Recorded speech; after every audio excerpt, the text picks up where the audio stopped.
Hallo und willkommen im Tales Untold. Das ist ein Rollenspiel- und Brettspiel-Café bzw. Bar in Berlin, wo wir heute zu Gast sind. Und wir haben uns in den Rollenspielraum zurückgezogen. Wir, das ist eine kleine Gruppe, die ich gleich auch nochmal vorstellen werde, plus an Menschen plus 2 Hunde. Das muss ich erwähnen muss, weil einer von denen gerade sehr süß im Hintergrund ist.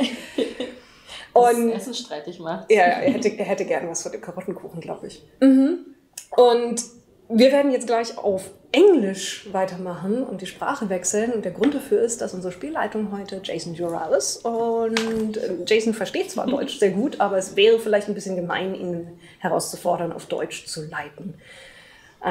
This is where I switch languages. Oh. So, yeah. So, first of all, who's sitting at the table with me? So this is Jason. Hi. And Jason works for Chaosium, but funny enough, you're not working on Call of Cthulhu, actually. No.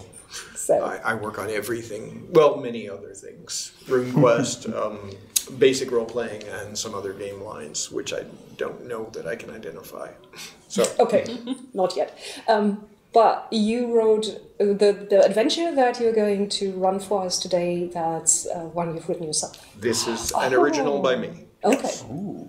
So, thank you for running the game for It us. has been run in America, in Australia, and in Germany before. So. Wow. Okay. So we'll see how we break it. Okay. So, and the woman in red, we were talking just before this about different versions of Nyarlathotep, and that one of them is the woman in red. So, hello and welcome, Hello. deity from beyond, Jin-A. Hello. So this is your first time actually playing Call of Cthulhu, Yeah. but you've already had some slight obsessions with the mythos in the background. For sure, yeah. Hello, nice to meet you. I'm very enthralled by the world of Cthulhu, and I'm very excited to see. I didn't even know you wrote that adventure. Now it's like double special, so it's like, what an honor to be here. Thank you for inviting me, and I'm very excited to play today. Okay. And this is Mark. Hi. And you also haven't played Call of Cthulhu. Indy, 9. Nice. I have also not played Call of Cthulhu. I have kept to other RPGs in the past, but I'm very excited to delve and lose my sanity in this adventure. Very good. Yeah. Maybe not. Hopefully not. But probably. We'll see. Probably. Probably so. And as you may know, I play a lot of Call of Cthulhu, and I'm really looking forward to what is going to happen today, because it's not the classic 1920s New England setting. It isn't. Where are you going to take us today? I will be taking you to Midland, Texas, in the year 1948. World War II is 3 years behind. It is a very hot place. The month is June, so it is extraordinarily hot in Midland. This is before the age of air conditioning, so it is also before mobile phones, before computers, but a little bit past the 1920s New England setting that is common to many Call of Cthulhu games. Okay. So, and the characters that we're playing, they are tied into the adventure, as far as I understood. We've got a coroner, or even the character works as a coroner, scientist. but she's a forensic scientist. Yeah. What name did you settle on? Or did you Teresa Carroll. Teresa Carroll. So, very good. Doctor. She's a doctor. She's 30 years old. She's 5'4", which is like how many centimeters? Oh my God. Short, quite short. Yeah. She's a little above average. And she is a spunky redhead with brown eyes. She's very, I think, I'm currently still thinking about how I want to portray her, but she's going to be a very lively, spunky person. All right. Working with dead people. Exactly. Yes. Then we've got an FBI agent. Yes, I'll be playing Wilson Kovac. I'm a federal agent, and I'm 25 years old, about 5'10", and looking into some weird misgivings in this here town. Let's see. And I'm going to play Lydia Barnham, Miss Barnum, Sure. very important, Miss Barnum, I've decided on that, is a reporter. So she's carrying her camera and very important, her typewriter with her all the time. Yes. I love that she's got that among her gear. It must be so heavy to like carry that big typewriter with her. There were smaller portable typewriters that fit into cases. And really? Yeah, this is one of those. Yeah, but it's still heavy enough. If I whack someone with it, it's gonna hurt. Yeah. It's about as heavy as a bowling ball. I believe that's what you might call a blunt force trauma. Oh, Fair. All right. I could also talk that.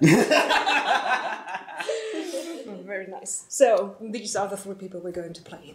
All right, and I am the keeper, as it is called in Call of Cthulhu, the keeper of arcane lore, to use the incredibly long title, but basically the games master. All right, well, I think I'll jump right in with the, should I reveal the title of the scenario, do you think? All right, the title of this scenario is called Omphalos. It is a Greek word whose meaning will become apparent later in the adventure. All right, so we will begin. Each of you has been called to Midland, Texas. You are to report to the sheriff's office there for various reasons. Each of you has a particular angle and a reason you were called. Agent Kovac, you were summoned by none other than J. Edgar Hoover. There have been he is the Attorney General of the United States at this time, and he's sort of leading a crusade. He's a firebrand. Later in history, he becomes disgraced as a terrible man who created a lot of very bad situation. But anyway, this is early in his career, and he's trying to make a high profile for himself by solving a lot of cases, and so he has ordered the FBI to dispatch an agent to get to the bottom of these sensational, strange murders that have happened. Dr. Carroll? Sorry. Dr. Carroll. Okay, I'll jump over to you then. Yes, Miss Barnum, you have been summoned because, for that very same reason, in that Hoover called in a favor and asked you were probably working with the Austin Statesman and the newspaper there, and he told you that he wants maximum press coverage of the FBI solving this very high-profile, creepy case that's very sensational and whatnot. He wants the American public to see this this case being solved, and he would like you to document it with photos and bring your journalistic flair to the reporting on this, especially if it shows the FBI in a good light. And if it doesn't? Well, that's up to you and your editors to decide, but it really should. And with that, he's through with that phone call to you. And then, Dr. Carroll, you have been summoned from Houston, Texas, and asked to probably take the train over to Midland. Midland is very far over on the west side of the vast state of Texas. And you will arrive there, and the nature of the case, the newspapers at the time are a bit squeamish, and this is prior to the era of tabloids, but the nature of the case is such that the means of death are so gruesome and mysterious, like inexplicable even, that they need a top hand at forensic science, and especially dissection, to discover what could have happened to these people and what could possibly explain the mysterious circumstances of their finding. And so it is, for those of you from Texas, I would say the two of you, it's a hot day much like any other. Electric fans keep life tolerable at this time, and you find yourself in Midland reporting to the sheriff's station. And I'm going to assume that all three of you arrive relatively at the same time, because otherwise it's going to be awkward. And you arrive. Maybe you're in the waiting room and you sort of recognize each other. You're told, you know, the FBI, that they've sent a forensics expert on there, and you're also told to work with this reporter. You know, but of course, make sure that she gets very favorable information to show the FBI in its best light. And also, Hoover has a bit of a taste for the creepy and the weird, and this one hits all those buttons for him. I think I'll start. So Teresa's sitting in the waiting room, and she looks around, really excited, and then she spots two people where she thinks she might have seen them before, and she like squints her eyes, and she looks at them, and just like keeps thinking. It's like, is this maybe? Can I help you? Yes. Hello. I am Teresa Carroll. Good to meet you. Hey, hello. Nice to meet you. Yes. Lydia Barnum. Lydia Barnum. I knew I have read your name before. I've read many articles from you. I'm a big fan. Oh, you're reading my column. Yes, I do. I'm such a big fan. Especially last week's column. Like what you wrote was just like, I identified so strongly with it. Thank you for being such a beacon of light every week. Yes, so women in professional fields, well, the way some of the men in professional fields treat us is always an interesting topic to write about, especially when all my editors are male. Tell me about it. The medical field is also quite sparse, especially the coroner field, which I am. You're a coroner. Oh wait, no, I'm a... You are. Oh, forensic scientist. Yes, I am a forensic scientist. Yes. Thank you for asking. Very interesting. So this makes the third person. Yes. I believe I was just reading your paper actually. I'm Agent Wilson Kovac. Nice to meet you. Nice to meet you. Oh my God! An FBI agent? What a great day today is! I'm meeting so many interesting people today. It's a pleasure to make both of your acquaintances. I was sent here by Hoover himself, and we're gonna get to the bottom of this. Ah, he was. Yeah, he called my paper. Well, I hope we're going to meet another very interesting person today, the sheriff, if he ever calls upon us. All right. And with that, the secretary outside the sheriff's office, she says, Sheriff Kavanaugh will see you now. And she sort of gets up, opens the door, and she says, I'll fetch some lemonade. And she goes off to get that. The door is open. It's, like I said, it's a small town sheriff's office. It's about 17,000 people in the city of Midland. If there's any information you would like to know about the town, I can provide that, things you would have gotten ahead of time. Or we can just jump straight into the briefing with the sheriff. Any particular crime statistics or anything like that? It's Texas, and it's a heavy oil town. So there is a lot of oilers are a rough crowd. They get into a lot of trouble frequently, a lot of drunkenness, Barroom, a lot of disorder, brawls, stuff like that. That kind of stuff. Right. Yes. There in also the city or the town. It's really a big town. They were once host to America's largest bombardier base training facility for the army for bombing raids, and it shut down 2 years ago, which has left a lot of soldiers and their families sort of sitting around in the town without a lot of employment. So there's a bit of poverty here and a lot of aimlessness, and of course the ever-present just scorching heat. And I cannot emphasize that enough, how hot it is. It's like you walk outside, the world just ripples, and heat sometimes just feels like it punches you in the face. It's just sweat stains everywhere you look. Yeah, everywhere you look, electric fans, people standing in front of them. Everyone's got napkins dabbing or handkerchiefs dabbing their foreheads. It's just the way of things. And of course, this is prior to air conditioning, so. Everyone just gets used to sweating a lot. And so, yes, you know that it doesn't seem to be particularly unusual as far as towns go for crime. However, let me see, I've got my notes here. No, there's not really much that you would think of that makes it an unusual thing. There was a recent discovery of a new oil vein called the Spawberry Trend. Spawberry Trend? Yeah, you don't need to write that down. It's not critical information. But that has really turned the oil industry around. This is one of the, I think it's the third largest oil vein in all of the United States at this time. So things are actually picking up. Okay, so there's a bit of excitement in town. Yeah. And things are picking up, business is coming in. Right, and you do notice, though, from your brief time here sitting in the sheriff's office, that there are about 20 people working here, which seems like kind of a lot for a town of about 10,000 people, or about 17,000 or so.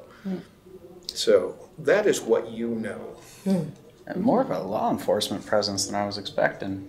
Oh, what would you have expected? Is that on the record or off the record? Well, with me, it's always on the record, but... The sheriff is waiting. She arrives with her plate. Shall we, ladies? Yeah, sure. Thank you. Okay, yeah, she's got a lovely Thank picture. you so of much. lemonade. Thank you. All right, and she carries a glass in. You enter the sheriff's office. It's a smallish office, but with a large pine wood desk and all sorts of shelves full of folders and files in boxes, pictures of the sheriff and accommodations. The sheriff himself is practically a stereotype of the rugged Texas lawman. He's a big, wide-shouldered fellow, crisp uniform.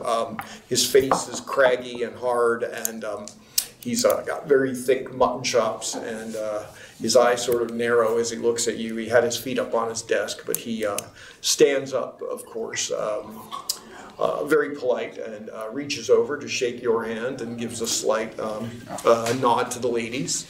And he says, welcome, and shakes your hand as well. Yeah, I insist on him shaking my hand, yes. And then Teresa's also like, everyone's shaking. Right. Okay, then he shakes your hand. You notice a couple of chairs have been brought in, so that there are at least enough chairs for each of you. And he tells his assistant to close the door behind. And he's got a large envelope on his desk full of express mail stamps. And he says, this just came in for you, courtesy of J. Edgar Hoover, apparently, via the FBI, and he slides it across the desk at you all. It's been opened, but you can tell it's a thick sheaf of papers. This was addressed to me specifically, the lot of you. It said, in care of the investigating agents. And you opened it. Yes. I can't help but notice, tampering with mail is a federal offense. Well, it is addressed courtesy of the sheriff's department, so I saw that. And yes, well, there is I'm not entirely sure this reckons high-level attention the way you've been sent here, but I'm here to assist you and see that you get what you need and get as quickly out of my city as possible. Oh, that was not a threat. I just mean it can't be very bearable for you. It's I can see from the amount of sweat on you that you're not used to living out here. It's a rough town, and quite frankly, I'd much rather be patrolling the oil fields and keeping the roughnecks in line. Oh, does it need a lot of patrolling? Patrolling of? Well, young men, older men, people with limited prospects. Oil work is hard and dangerous and profitable. You end up with people with slightly desperate, slightly rough mindset. They get into trouble. But this, I really don't think has very much to do with the oil industry, but quite frankly, I would like for it to remain as separate from the oil industry as possible, except for one of the locations. Right. So what do we know so far? I've only had the roughest of briefings before I had to catch my train. This is what you know, and you can open the envelope here, and this I'll give you a little bit of a high-level briefing. All right, what we are dealing with is 2 victims. The first one is Private Michael Fields, an American GI from Cincinnati, Ohio. He was unemployed and homeless after his tour of duty. traumatized veteran, apparently, according to the thing. He was somehow hitchhiking across the United States. He was found cut in half on June 12th, 1946, 2 years and 1 day ago. The upper half of his body was not recovered. Oh, so they only found like his pelvis and his legs? There are some pictures. Or where did he? oh yeah, I get it. And they show that the body was recovered in an abandoned train yard in Rochester, New York, with an unusual pattern surrounding him. A sort of circular pattern of very elaborate markings in the ground, in the dirt surrounding him of the train yard. And it was kind of pushed in very deeply, this sort of strange pattern. You can't really make out a lot of it because the photos are very stark black and white and they don't quite pick up, but there's clearly something there. But whoever took the photos didn't see that they got it, but they weren't focusing on it. Yeah. Now, the only way he was identified was that there was a distinctive tattoo he had of sort of a siren and a mermaid intertwined, covering most of his back that he had. And his body was cut at an angle somewhere from his lower half here down to his hip. The unusual thing about this was it was cut cleanly in half, as if like a great shearing blade of some kind of industrial cutter cut him in half. It wasn't hacked, it wasn't sawn, it was just absolutely razor cut. Looking at those pictures, does it seem like there's any blood spatter cast off from around the area? No spatter, but a large pool as if, well, he drained out. The lower half of him drained out. It's almost as if he must have been cut in half all at once, like just suddenly. But the top half is missing? That's where you come in. The top half has shown up. Oh, I was wondering what the connection was to here, because he was found in New York State. Yes, and we have his top half on ice in the coroner's office elsewhere in this building. It showed up 2 years and 2 days after the lower half was found. Yes. But what kind of a state is it in? Intact, as if he died yesterday. Oh my goodness. That is so interesting. Was there any kind of bloating or anything that might suggest maybe he was frozen? It's as if he died yesterday. Fascinating. The only reason that we know that it's the same body is our coroner he was a bit of an aficionado of unsolved mysteries. And at a coroner convention in New York, he heard tale of this strange cutting in half. And so when this new body presented himself, it rang a bell and he made some calls. And now we have this strange reuniting of two missing parts of a fellow. Oh, do we have the lower half here too? No, the lower half's been buried. They're not going to actually meet. He was cremated 2 years. I don't think we would want the bottom half if it was still. If it was on ice. No, it was long since. It wouldn't keep that well. Oh, well, I'm not an expert in that. Well, the doctor can confirm, I'm sure. Probably. Yeah. You mean it would get freezer burn? Oh, that's most probably yes. But also, I don't think it would be a pretty sight if it was found outside, if you know what I mean. And then.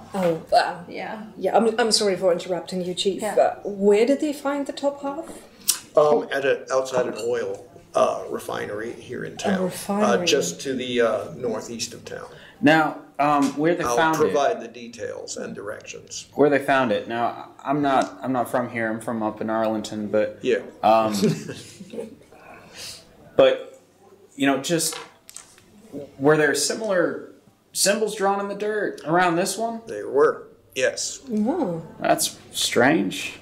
We didn't think to take photos. The fellow who found it, Walker, I think his name was. Of course Walker. it is. Yeah. Okay. He will attest to that information. He's some kind of law enforcement around here? No, he's no Texas Ranger or anything like that? Inspector for the oil industry. Oh, no, wait. Bush, that's his name. Bush. Of course. All right. Looks at a little note there. And the second case, and this is where it, as a result of these two pieces of a man being found in different states, that becomes a federal matter and under your jurisdiction, which I'm happy to surrender to you. The other, and there is a second big manila envelope in this larger envelope. Lovely. All right, let's pull that out. This one is a woman's body. He says that this victim is Consuela Sanchez. She was found outside the city dump in a Dallas suburb earlier this year, February 1948, February 18th. You said in a dump? Yeah, the police had originally thought it was a kidnapping. She was some sort of a nanny for a family, and then she turned up cut into pieces. She had both of her legs and her right hand removed at a diagonal, a very high diagonal.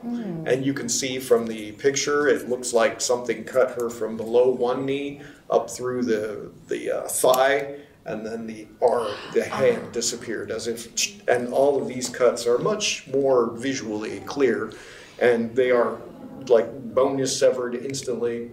And I apologize to the home audience if this is grossing you out. they're used to this. Okay, so yes, and it's like even from a forensic scientist point of view, you're like, this is extremely strange. I mean, you would have to almost freeze somebody and use some kind of a high, like a razor saw or something like that with a diamond edge. It reminds me a little bit of, do you know, in publishing, we often use like these cutting machines for big sheets of paper, which have to be really sharp, and then, but they are only strong enough if you use them with human strength to cut off a finger. But that looks a little bit like that.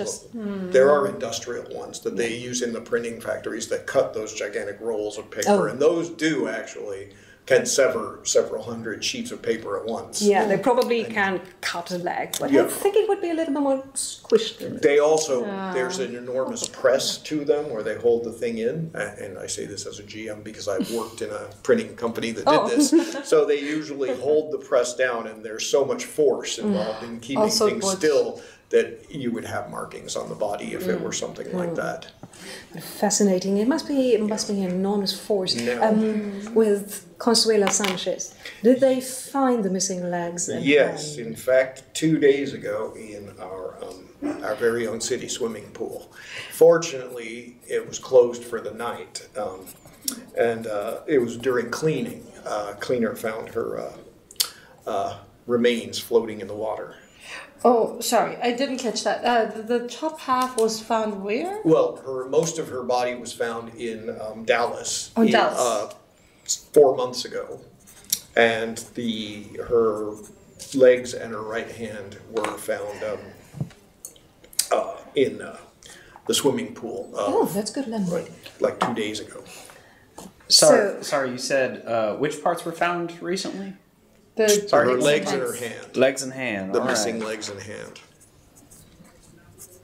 And so, given that pieces and they didn't really know until they realized that she was wearing her wedding ring, and it had her name and the date of her wedding, and then they were able to track that down and identify her and link her with the Dallas disappearance. So, which day is it today? It is June 13th. 13th. So 2 days ago, legs and hands of Consuela Sanchez show up, and then yesterday, the top half of Private Michael Fields show up. Yes, and the fact that someone is apparently collecting pieces of bodies and dumping them in town is a very disturbing trend that he would like to stop. But I suppose that's what we're here to solve then. And he'll give you the name, the pool cleaner that found the pieces of Miss Sanchez. He didn't see anything. He just reported to clean out the pool, and first thing in the morning before opening, and as a result, they had to close the pool. It still hasn't reopened. They've got to drain all the pool and replace the water and Yeah, rechlorinate sure. and all of that kind of stuff. Really hoping that wasn't the pool at mine. Ugh. Are we allowed to check out the pieces? Absolutely, You said you have them here in ice. they're all on ice. Oh, The wonderful. coroner's office is out my door here, down the hall, and downstairs. Wonderful. You have great facilities for a town of this size. Well, it's an oil town, a lot of big business coming in.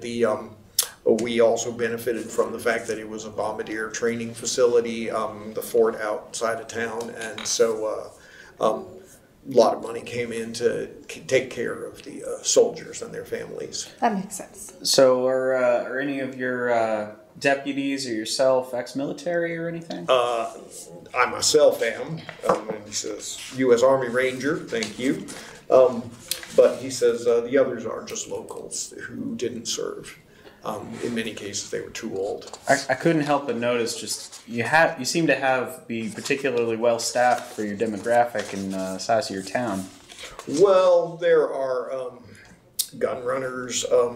The oil industry requires a lot of. We get a lot of vagrants here. It's a common problem to most of this part of Texas. There's prison. He names a couple of prisons that are within 100 miles of the town, and he says that it just deals with a lot of this kind of stuff. You know, a lot of men came back from the war, violent, twisted, maybe damaged, and you know, some of this hopelessness of unemployment and the horror that they saw may contribute to making them a little more violent. And there's a lot, I mean, I would say 9 out of 10 arrests I make are for drunk and disorderly. How many bar fights do you think you break up in a given week? Oh, easily a dozen.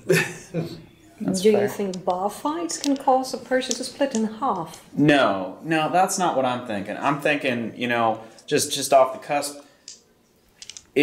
I'm not seeing, in these pictures, I'm not seeing blood spatter going in any particular direction. I'm seeing pool, and these look like it was dropped. You know? There's stuff drawn in the ground there. Yes. This doesn't seem like this is something that happened in these locations. It sounds like these are moved. If we've got, you know, trains coming in, we've got vagabonds coming in, maybe we're looking at somebody that's been riding the rails, doing some killing, doing some things. But returning here to now drop off 2 days in a row the remains that have been taken from the other scenes of crime. So is there, excuse me, Chief, if I'm overstepping or if I'm interrupting I'm you? at your service. Is there a way for you, Mr. Federal Agent, to find out whether there are other cases of people mysteriously cut in pieces? Because just a hunch, if someone does this 2 days in a row, what's going to happen on day 3? Is there going to be more bits of corpses going to show up from other cold cases? I like the way mine works. Oh. Yeah. That's a pattern. That's something we should follow. You know, there's plenty of evil in this world, and we need to root it out. So, Doctor, would you mind taking a look at these pieces? Yes, I would love to inspect the pieces that were found here. Yes. Oh, and I don't know if I specified, but Love to inspect where they're kept on ice. yes. One thing It should that be so nice and cool. I should emphasize too that's unusual is that all of them were fully dressed when they fully dressed? Yeah, So they- the clothes were also the cut. clothes in were perfect severed half. as if like Oh, with goodness. very careful shears, you know. But again, like one cut, there was no sign of stretching or tearing for any of this. That is quite unusual. So, we should move on to the area where they keep the bodies, and then maybe we can find out a little bit more. What do you guys say? Yeah. Let's take a look Absolutely. at the bodies. All right. Sheriff, if you could show us the way. Well, then he'll walk you down. Yeah. He takes you down the hallway, and it's pretty quiet. Station overall, phones ringing, but mostly people are just sort of sitting, fanning themselves. A few reports being typed up, he takes you down a staircase. It gets noticeably cooler as you go down, and the morgue opens up. It's really not a very large morgue. They're not used to having a lot of bodies floating around here. So a fellow is standing there with a white lab coat. The lights are on, and he's like got basically all of these bodies in cases, I don't know what they call them, morgue cases. Drawers. The drawers against the wall, and he introduces himself. He says, "I'm Al Wilkinson, well, I'm the town doctor, but also I do consulting for the city here, and or one of the town doctors." And he says to you, "Yes, I take it. The sheriff said you'd have officials." And he looks at you, Agent Kovacs, and he says, "I am assuming that you're the forensics expert being sent here?" Oh, no. That would be me. You might have heard of me. I am Teresa Carroll. Okay. I'm very distinguished in my field. Pleased to meet you. Yes. He reaches over, takes your hand, shakes it. And yeah, he's probably got a little bit of embalming fluid on his hand, which is a little nasty, but you know, you're used to the smell. Oh, yeah. This is not any. Yeah, the whole place has this, you know, that smell of antiseptic and whatnot. But yeah, but fortunately it is quite a bit cooler. There are a lot of big electric fans going, and it seems like probably some refrigeration is actually installed here to keep the room very, very cool, as well as ice. So don't worry, you'll get used to the smell. I used to find it quite, you know, The formaldehyde is stinging my eyes. I know, but you'll get so used to it. And then once you're, you know, really like starting to become a part of this world, you're just gonna love it. Right now, I'm just in my happiest place. I don't think it's ever going to take off as an aftershave.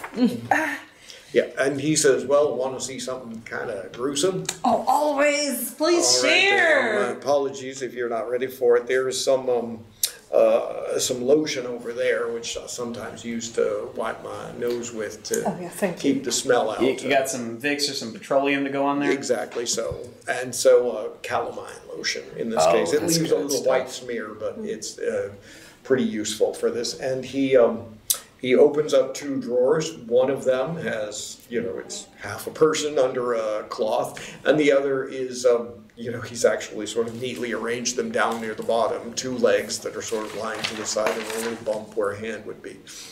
Which you want to look at first, or both of them? I guess let's do the first person first. The Private Michael Fields. All right then, and he, you know, pulls aside the thing, and you see what looks like a man. He looks like he's in probably his late 20s, 30-ish, but hard life has gotten to him. He looks pretty rough, unshaven.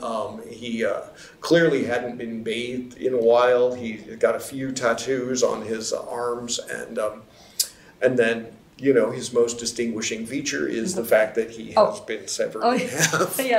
Yeah, or actually from here down. I would like to do a check on him to see if I can find anything in particular, like a medicine check. That would be a useful thing to do. So yes, it would be, in fact... So medicine? Yeah, or science. Science. Like, do you have science forensics? Yeah, I do have science forensics. In fact, I'd like to do a science forensics check. Okay, and what's your chance? 65. Okay, great. Ooh. So I roll under. Have to roll under 65 or lower. Okay, let's do this. Oh, it's a 39. Okay, yes. That is. It's not a hard success, but it is a success. Yes. So yes, what are you looking for? Anything unusual? Anything like that immediately catches my eyes? Anything? Yeah. Well, all right. You can tell that whatever happened to this person happened like almost instantaneously. There's no wear or tear as if somebody was sawing something. There's no compression of muscles. It's like as if something just like a guillotine came down and chook. And even a guillotine would have made more of a mess. It's just like half of this man's body just became... severed. Yes, disassociated with the other half, a clean line. So it just cut through one of the vertebrae. Yes. That is. And spinal fluid has, fluid from everything is leaked out. He's a little compressed and deflated. But otherwise, he looks as if this happened to him within the last 2 days. Like the body has not yet begun to seriously decompose. Wow. There's still a little tray underneath him and for some of the fluids that are still sort of leaking out at a very slow rate. Is blood the body, is clotted. Mm-hmm. Sorry. Is the body prepared in any way? Is it the clothes, the personal effects been removed? Yes, the clothing, such that it is in a cardboard box over there, and he says it does smell a bit. He clearly wasn't bathing himself very much, and I did an examination, and I've got to say he was a bit aromatic, so I wiped him down a bit, but you can see what he had no identifying marks other than his dog tags. And the tattoos. And the tattoos. Which, they gathered only because I saw the original photos of the other half. Anything in maybe some pockets or anything else that might have been on his person? Not in his upper half. I don't know if he was wearing like a coat or something, maybe something in the breast pocket. No, he was wearing a flannel shirt that looked like it had become very... very dirty. A couple of layers of t-shirt underneath.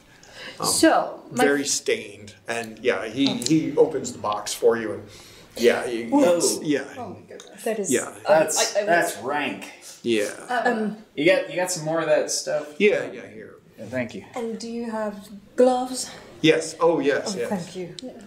Because He's like, I can't imagine. I mean, I've seen people cut in half by trains. I've seen them, you wouldn't imagine the injuries I've seen from the oil fields here. Oh, that is very fair. The tools and stuff, but I've never seen anything like this. So, my fellow investigators, what this body or this body part shows me is that it has been cut in half cleanly, and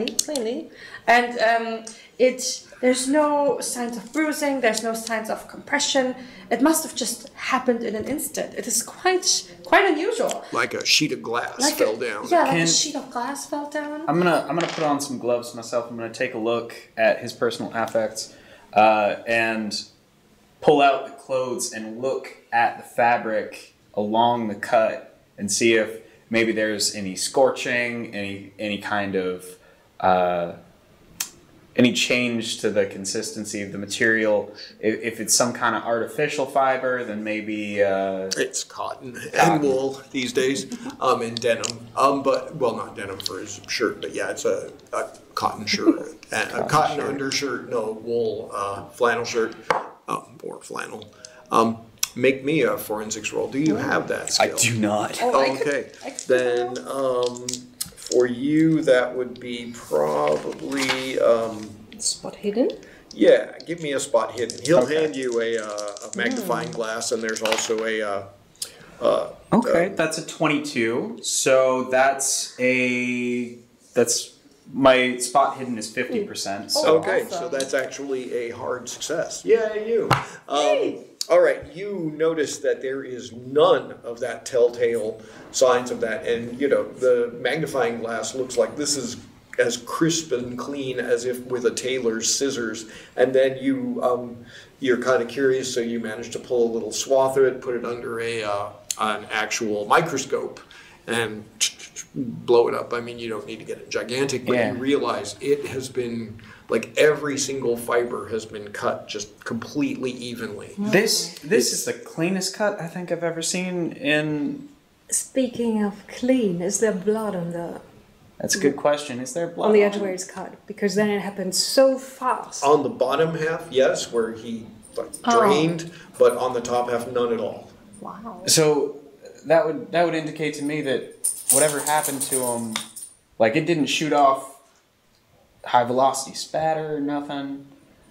This was fast. This was fast. Do you know? And sharp. Whatever cut it or whatever did this is. Yeah, and he also, you would be able to tell this because of your forensic background. There's no indication of any aging or decay.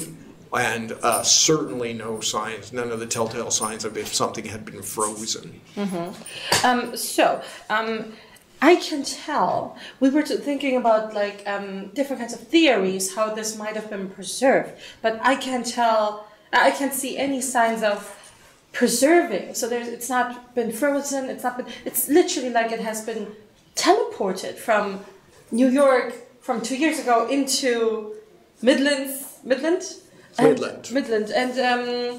it is quite unusual. It is quite a mystery. It looks like not Doctor, treated are you insinuating that these body parts time travel? Oh, wouldn't that be so exciting if that was true?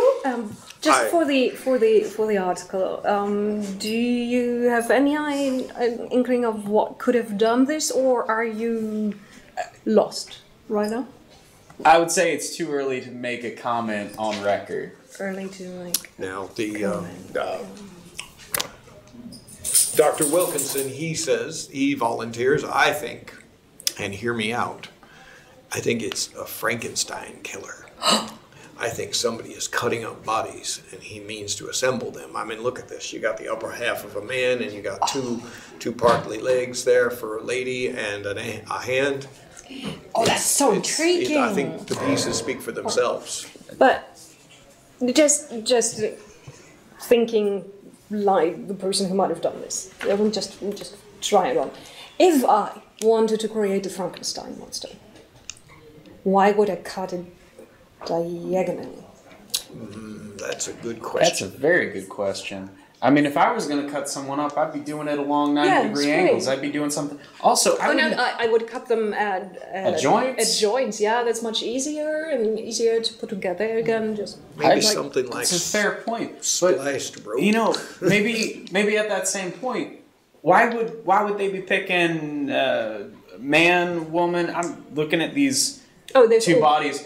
These are clearly different sized people, One correct? is a white male, probably a larger guy, and the other is a Hispanic female, small frame.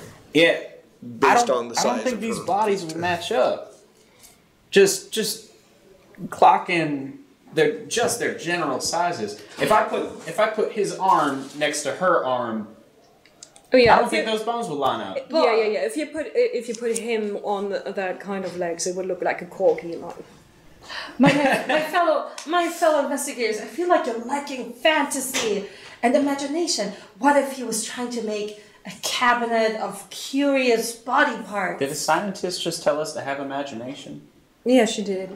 Yes, I mean, science is everything to me. But also, don't underestimate maybe the mind of this person. Maybe they are an artist and maybe they want to create, this cabinet full of body parts. What do you think? Don't you think that's such an enticing idea? Like a freak show of the dead? Yes, exactly. Who knows? Now, who's the real monster? The creation or the creator? That is for Mary Shelley to answer.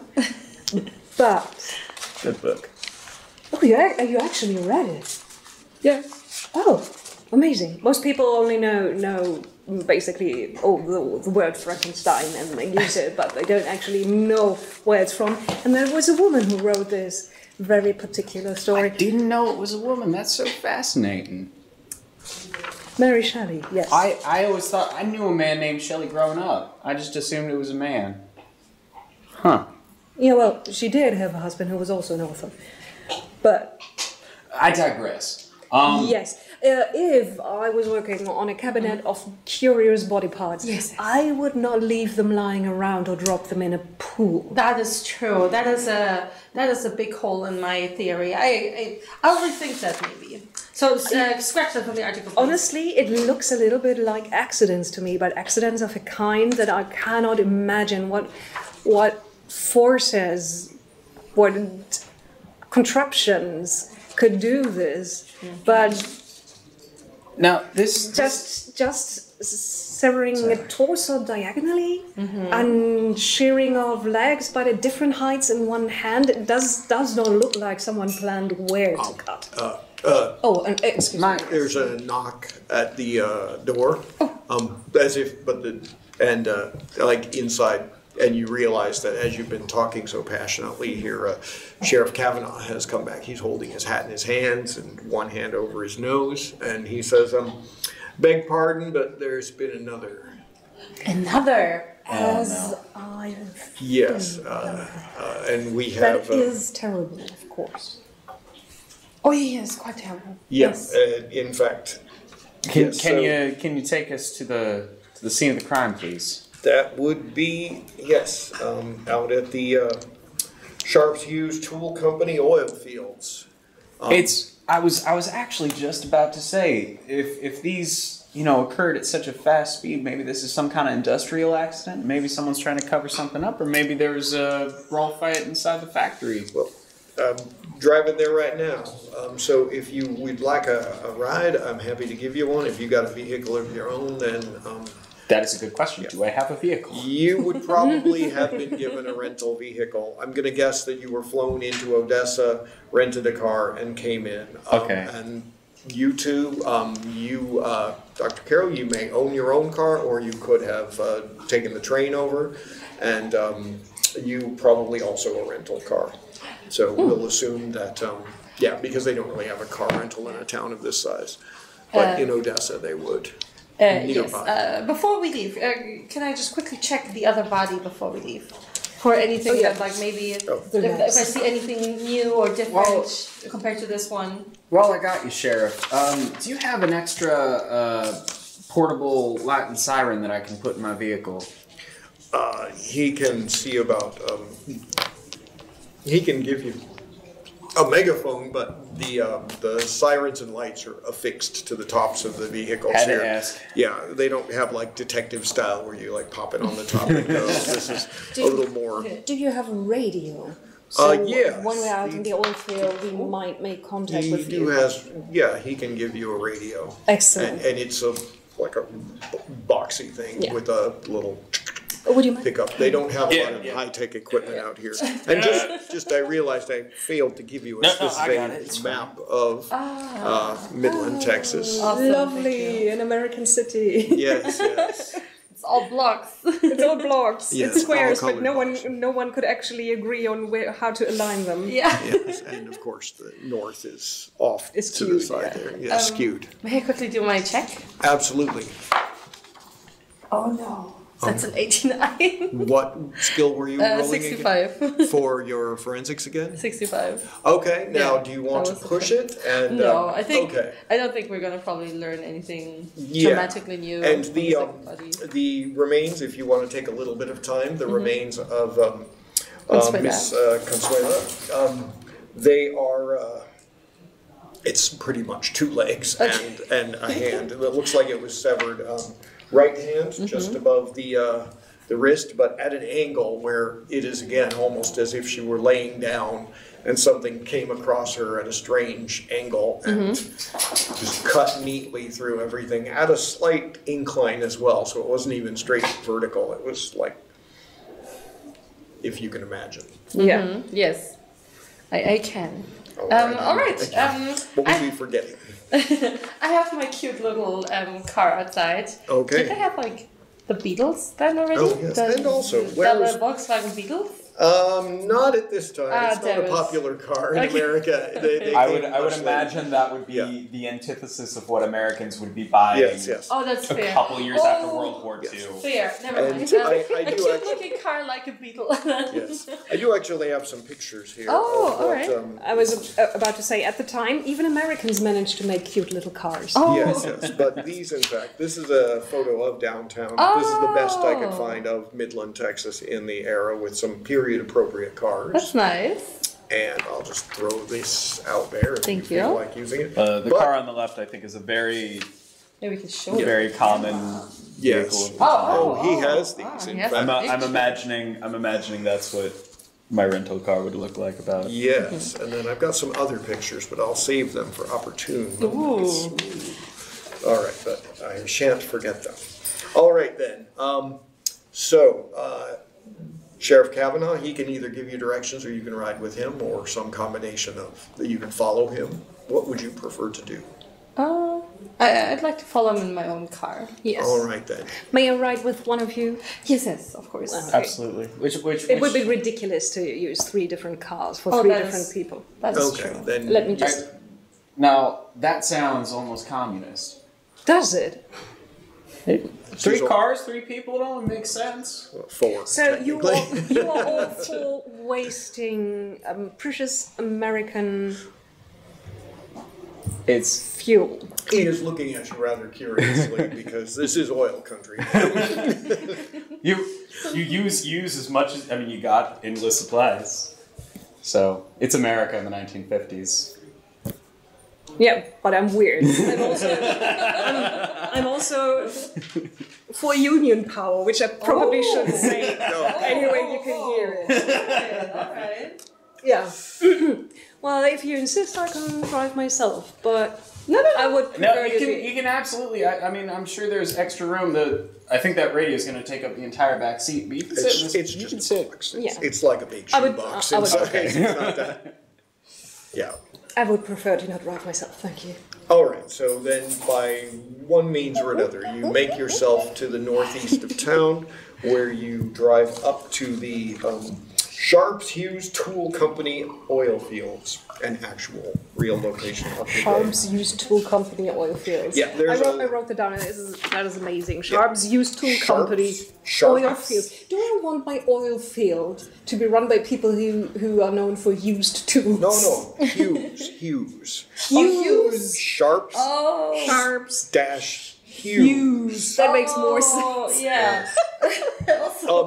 And actually, any one of you make a roll of your. It would be education. Oh, right. It's one of your characteristics. I don't think I have that. You have that. Education. Oh, I do. I've got Yes. a pretty good education. Yes. All right. I don't think I have education. Oh, Or where is it mine?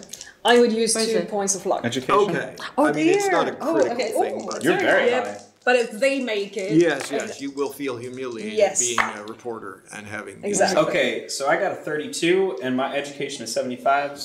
So All it's right, a then. hard Even a success. hard You success. would know that the Sharp Hughes Tool Company is owned by none other than reclusive American millionaire Howard Hughes, partially owned. He partnered with a man named Sharp, who runs the oil company now, because Hughes has invested most of his time in money into movie development at the time. Airplanes as well, but movie development is his current passion. So he's moved out to Los Angeles and is in fact investing heavily in making some He's such gigantic an exotic individual. Yeah, well, he's not that weird yet. I mean, speaking out of character, he's fairly normal at this time. Yeah, not yet storing his urine. All right. jars. So when you arrive Still at doesn't the like oil being fields, handed and is our technical person is not there, but he can put this on screen when he arrives. This is roughly what you see. This is Texas oil country, and this gives you a Are very. those cows? Those are indeed cows. Those if you are wanna pass that around. cows. You Oh, so many arrive cows. out at the Sharps Hughes Tool Company oil fields, and there are a number of workers.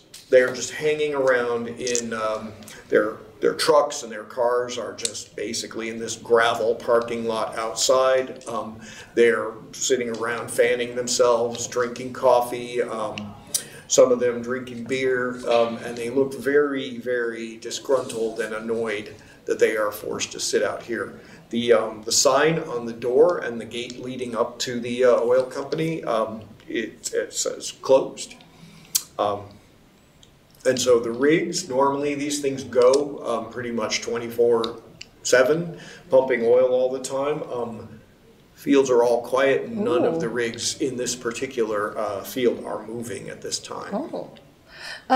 Sheriff, is this quite normal? Like. Nope, they've closed it because of the finding. Oh, they shut down the whole oil refinery because of the finding. Yeah. Oh, would you prefer them? No, I just assumed I don't know that people would keep it running. I told them to get out, and so they hustled everyone out and ceased activity. There's they've sent for some supervisors are coming in. Right now there's a lot of calls happening, some protests, but I've used whatever sway I can to make sure that the site is kept as pristine as possible for you. That is in your interest, right? It is in my interest. And it is probably in your interest if Agent Kovac is going to investigate and clean this up as soon as possible. Of course, yeah. Let's go ahead and maybe go inside and check things out. Oh, I'm very interested in how you go about this. Mm-hmm. It's my first time shadowing a federal agent. Of course. Shall we just go inside then? Yeah, right this way. He steps forward, even though the sign says closed. He opens the gate and you go in. A few people are like watching you. It's a mix of men. It's all men, and they're all wearing heavy coveralls and whatnot. And they all sort of look at you with suspicion. They're wondering, who are you to be coming into our field? And you're probably responsible for why they're all standing around out there. So there might be a little bit of resentment. Is there anybody in the crowd that I can pick out that's looking at us that is acting differently than the rest of the crowd? Why don't you make a spot hidden roll for me? All right. I'd rather try and see if someone acts weird, so It would be the same. I am rolling so well. Sure. That's a 27. Whoa! At least Find hidden and spot hidden. 96. That's just short of a hard success. You can use luck. Sorry. Oh, okay. I'll use 2 luck points to get it to 25. Okay. Well, I don't worry. Don't spend that because you don't notice anyone that seems to be unusual or out of place here. It's just a group of what look like oil men, and they're all sort of watching you, but none of them seems to be like harboring looks away. They're all sort of curious and a little bit annoyed. It's hot. Rather than making money for their families, they're standing around out here waiting for the go-ahead to get back in. Oh, yeah, sure. They're not. Once whatever you do, what you need to do. They're not getting paid Right. if they don't work. I kind of, walk over to the entrance a little bit, just kind of get a general sense of what everybody's doing, who's looking which way, check my watch, All right, shall we then? Yeah. And enter into the crime scene. Okay, now the oil refinery, it's like basically a big fenced off area with chain link fencing and about 10 oil rigs that are all spaced out a few hundred meters apart. It's a pretty big area. These things are going. Then, of course, the smell is just this heavy oil smell, the heat, awful. It's not a great place, obviously, and you can see all the vehicles that are used for the tankers, and all of them are just sitting there, and the pipes that would be leading it into where it can be barreled up and taken out. Everything is quiet right now. You see way down at the other end. It'll take a little bit of a walk to get there. You see a couple of cars and a cluster of men all standing around. I guess that is where we're going to have to go. The cow looks suspicious. Right, and then, the sheriff, he says, I've asked... I think that one's a bull. Yeah. He says... Oh. Yeah. He says, I've asked Wilkinson to come along. He's readying a van to, of course, bring back the remains. Yes, we would very much like to see the remains. I guess we just hike straight out. Yeah, you go out. It's just a lot of scrub grass. You get out there, and there's some people. They seem to be waiting for you. They're all wearing like tan suits, and they look like management. One of them is a tall, sort of weedy-looking guy, receding dark hair, and he looks like he's a little apologetic, and he says, "Yeah, Sheriff Kavanaugh," and his accent is northern, not a Texan accent. Not from around here, sir. No, I'm from up north. What's your name? Well, they call me H.W., but my name is Bush. And he Nice to meet you, Mr. Bush. Yeah. Shake his hand. Okay. And he says, yeah, I don't know, it's a damn run of luck, but I thought, you know, the thing I found the other day was the worst thing I've ever seen, and now I know. You're the same Mr. Bush that found the other remains then? I am, yeah, I'm an inspector for the oil fields, and so I get around quite a bit. And yeah, I mean, you find one body, it's just dumb luck. You find two, and it might be some sort of a conspiracy. And he gives this kind of awkward laugh. Would someone have reason to conspire against you? Well, you know, I do inspect the oil fields, and, you know, the other men give him kind of a look, and he says, I make sure they're adhering to safety practices and productivity standards. And so, yeah, there would be a few who would mind if I disappeared, but I can't say that I think that presenting pieces of bodies is an effective way of taking care of me. While everyone's talking, Teresa would kind of like try and sneak past and try and see the body as soon as possible. Yes, there is because she's not really interested. She's like, no, I just want to see the body. There is a dirty sort of oil-stained tarp that has been laid over a lump in the ground, and you can remove it. And there is a man. He looks like, well, actually, a man that looks like he's been cut from here down to his knee, almost just a very, very steep incline, and this one like kind of at an angle, so you get a lot of the cross section. Yeah. So both parts are just one. Just one piece. And he's wearing like it looks like he had coveralls on, and you know was sort of like he had unbuttoned the top and belted down so they were hanging loose and whatnot, and just a dirty T-shirt. So it also looks like it just happened, basically. Yes, Okay. it looks like it happened like within an hour or so, and yeah, he's still he's warm, but you know Texas heat, that doesn't mean anything. But you notice that well, make me a forensic. Oh yeah. Let's let the plastic. I mean, I'm happy for you to tell me everything. Yeah, let the plastic hit the table. Oh, that's a 73. That is passed by 65. I think I want to push my luck. You should probably do that. Yeah.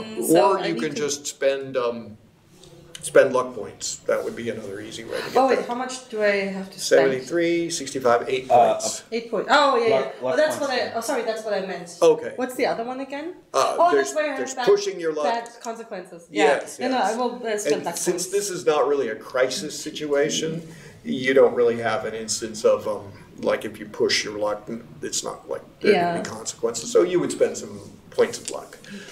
All right.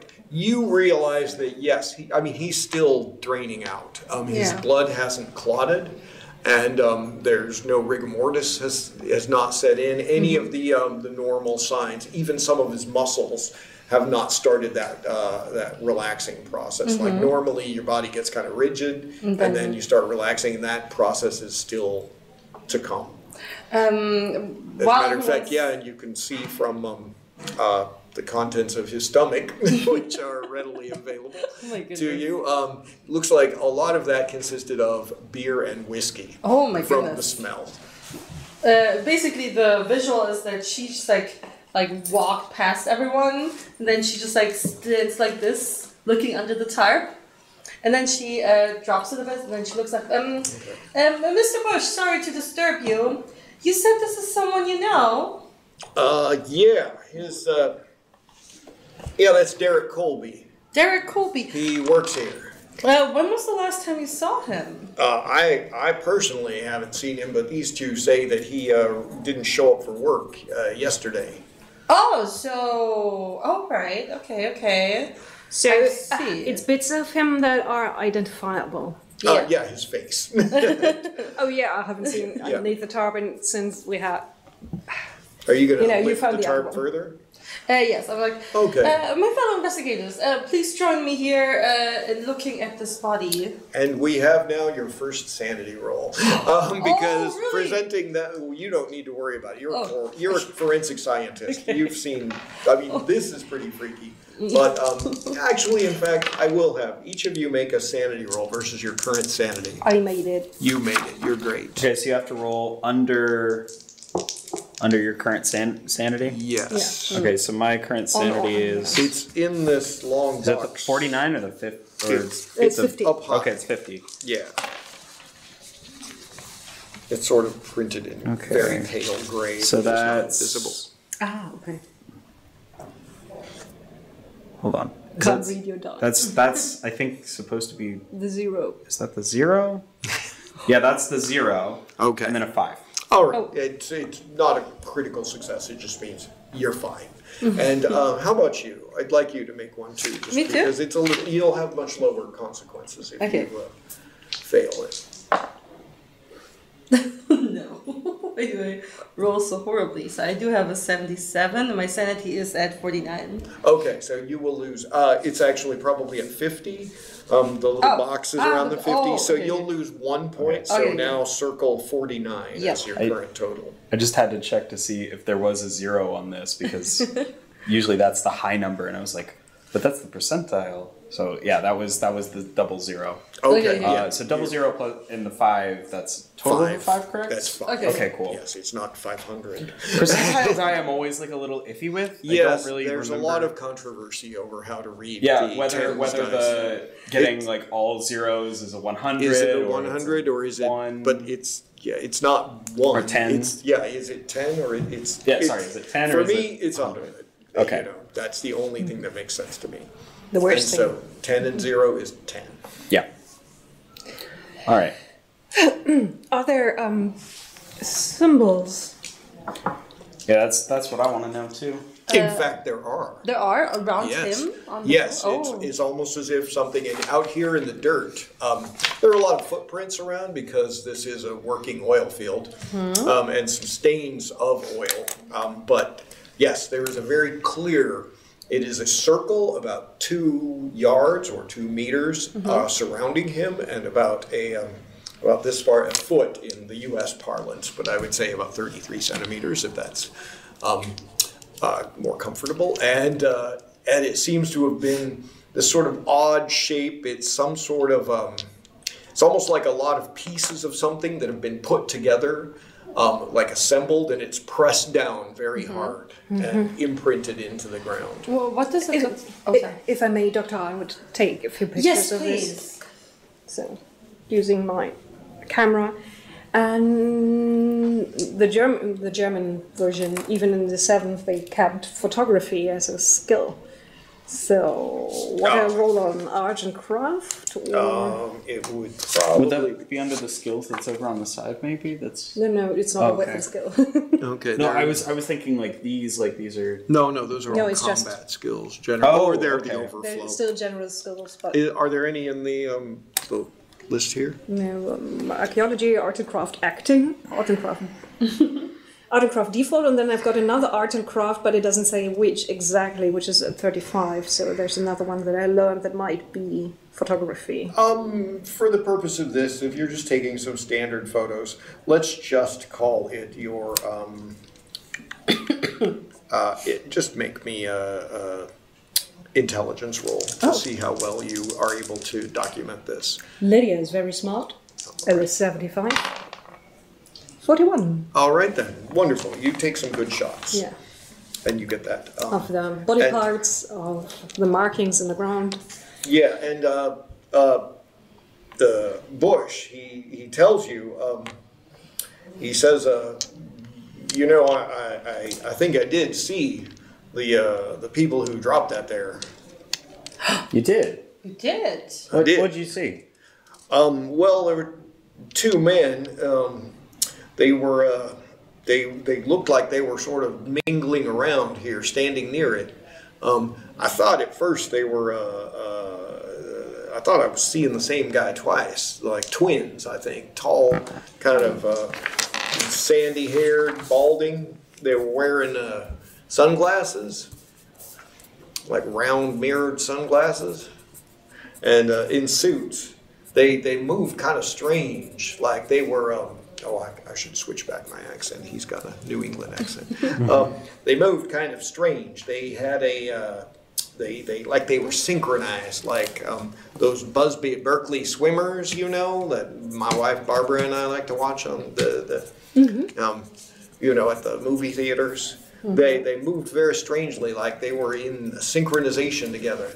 And they, when I came up to them, I yelled at them. They kind of came toward me, and so I reached into my glove box and pulled out a pistol I like to keep on hand. You know, sometimes a mining inspector does need protection. Absolutely. And I fired it over my head, and they turned around and ran off in which direction? Over there in that over way. there? I saw they leaped up onto the fence like I never saw anybody. Back to Texan. Men in suits. I never saw anyone jump up on a fence like that, but they climbed over the fence and then they drove off in an aqua blue pickup truck. Aqua blue pickup truck. Yeah, Ford. It's a pretty common model around here. Oh. Yeah, but that color can't be. It's a very common color. It's the 50s. People actually still like color. That's fair. Yeah. That's fair. Sheriff, can I get you over here for a second? Yeah, he strides over. He's looks with a little bit of distaste at the. He's like, makes a cross on his chest. Yeah, poor Derek. Yeah, poor Derek. We got a witness description of two individuals, balding, tall, sandy hair, wearing suits, very athletic apparently, driving a, what did you say, a sky blue pickup? Aqua blue. Yeah. Excuse me. George says, yeah, aqua blue. Aqua blue pickup. Battered, looked kind of old. They looked old? Yeah, not in great shape. All right. Can we put out an APB with that description? Anybody in town? Sheriff, he nods. He pulls out a little book. I'd also like to get a list of every single person that has been in this area since the body was discovered and beforehand. Full witness list. I need statements done. I need... I'm going to walk the perimeter. You know, I actually don't work for you. I am here as an assistant to you, but I'll see what I can do. He points at one of the guys. He says, Hiram, I want you to get that information for the man. And this guy looks like he works for the oil company. And he says, I'll prepare that, sir. Thank you very much. Additionally, I'm gonna walk the perimeter just to see where. And sir, can you point me back to the direction where exactly on that fence did they hop? Their footprints are right there, leading off to that corner over there. I'm going to follow those footprints. Okay, you do so. It's easy enough to track, but I would like you, if you can, to make a track roll. Do you have that skill? That is a very good question. I assume so. I am an FBI 10%. So not great. If the tracks were hidden, you could spot. Dang it. I thought this was my percentile die again, and then I looked over and I was like, nope, that's the percentile. So that is a 30 even. Okay, so I did not. Not really worth it, but you managed to get there. There's clearly some footprints going in that direction. Okay. You realize that it's chain link fence, and this is before the era of the angled concertina wire and all that kind of stuff. Mm-hmm. But yeah, there are it looks like somebody probably did climb the fence from. Footprints go up to the fence, and then there's some footprints on the other side. You could climb it yourself if you wish. Can I examine the fence to see if maybe there's anything? Is there barbed wire at the top or anything to keep people out? No. Nothing like that? Okay. No. I mean, who would break into an oil refinery? Exactly. An oil field. And they also would have to have carried the body part over. Yeah, I mean, that's a very good point. I'm not very good at tracking, but I'm just following him. Yeah, the primary reason there would be a fence would be to keep the cows out. And there are some cows hanging around. And you notice there's a road that sort of circles the entire thing, and so somebody was parked there, apparently. So, Sheriff, how much time... Oh, no, sorry, Mr. Bush. When exactly was this found? It seems like it wasn't found too long ago. At the, within, like he says, literally, George, what time? And he looks at his watch and he says, about an hour and a half ago. Oh, my goodness. I delayed because of, and he sort of looks at the other guys, the owners here. They were very not willing to initially call the law enforcement, and they dallied when I thought it was prudent to do so. I see. Oh, what did they think? What were they planning on doing? Did they say? Would they just have ignored a dead body? You would have to ask them, ma'am. Oh, well, leave me. I try to walk back, but since I'm not wearing high heels, but like kitten heels, like 50s professional woman heels. It's a lot of stumbling through the bush. Yeah, it's not comfortable. Just getting like sunk in. And it's a little bit of mud. Just go in. As you know, you guys are doing this. The sheriff comes up to you with a piece of paper. Which would he hand it to? Probably The man. I'll take that. Probably, unfortunately, Probably, yeah. man. And it has an address on it. It says High Life Trailer Park, Colby. And he says this is the official address of Mr. Derek Colby. His wife, Trina, she's been called, but you might want to talk to her about the circumstances of her husband's disappearance. I hate this part. Yeah, absolutely. Go Excuse me. So, you are the owners? These two men standing there. No, they are the supervisors and one of the production managers. Yeah.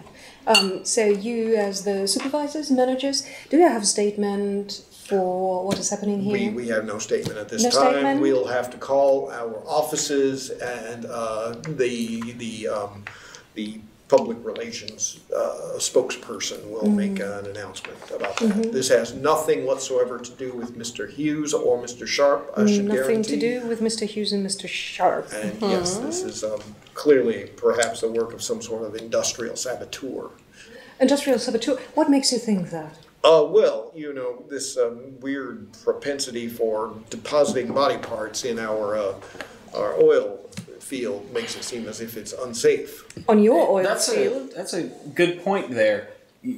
Is this the second one that you found on these oil fields? The second one, or the first one, was found just outside. Okay, can you point me in that direction? He points off to, and then George, Mr. Bush, corrects him and points a little off to the side. Thank you, Mr. Bush. I'm gonna go out that direction. It's on the outside of the fence, okay. So you'll have to climb. Is it the same side that those guys... Nope. Okay, so it's the... And it's actually a good, 50 or 60 meters out past the edge of the where the fence is, but, you got good enough directions. Make me another spot hidden roll. Okay. I really hope I didn't use up all my luck already. That's a 28. Oh, success. Yeah, just short of... All right. Fantastic success. You find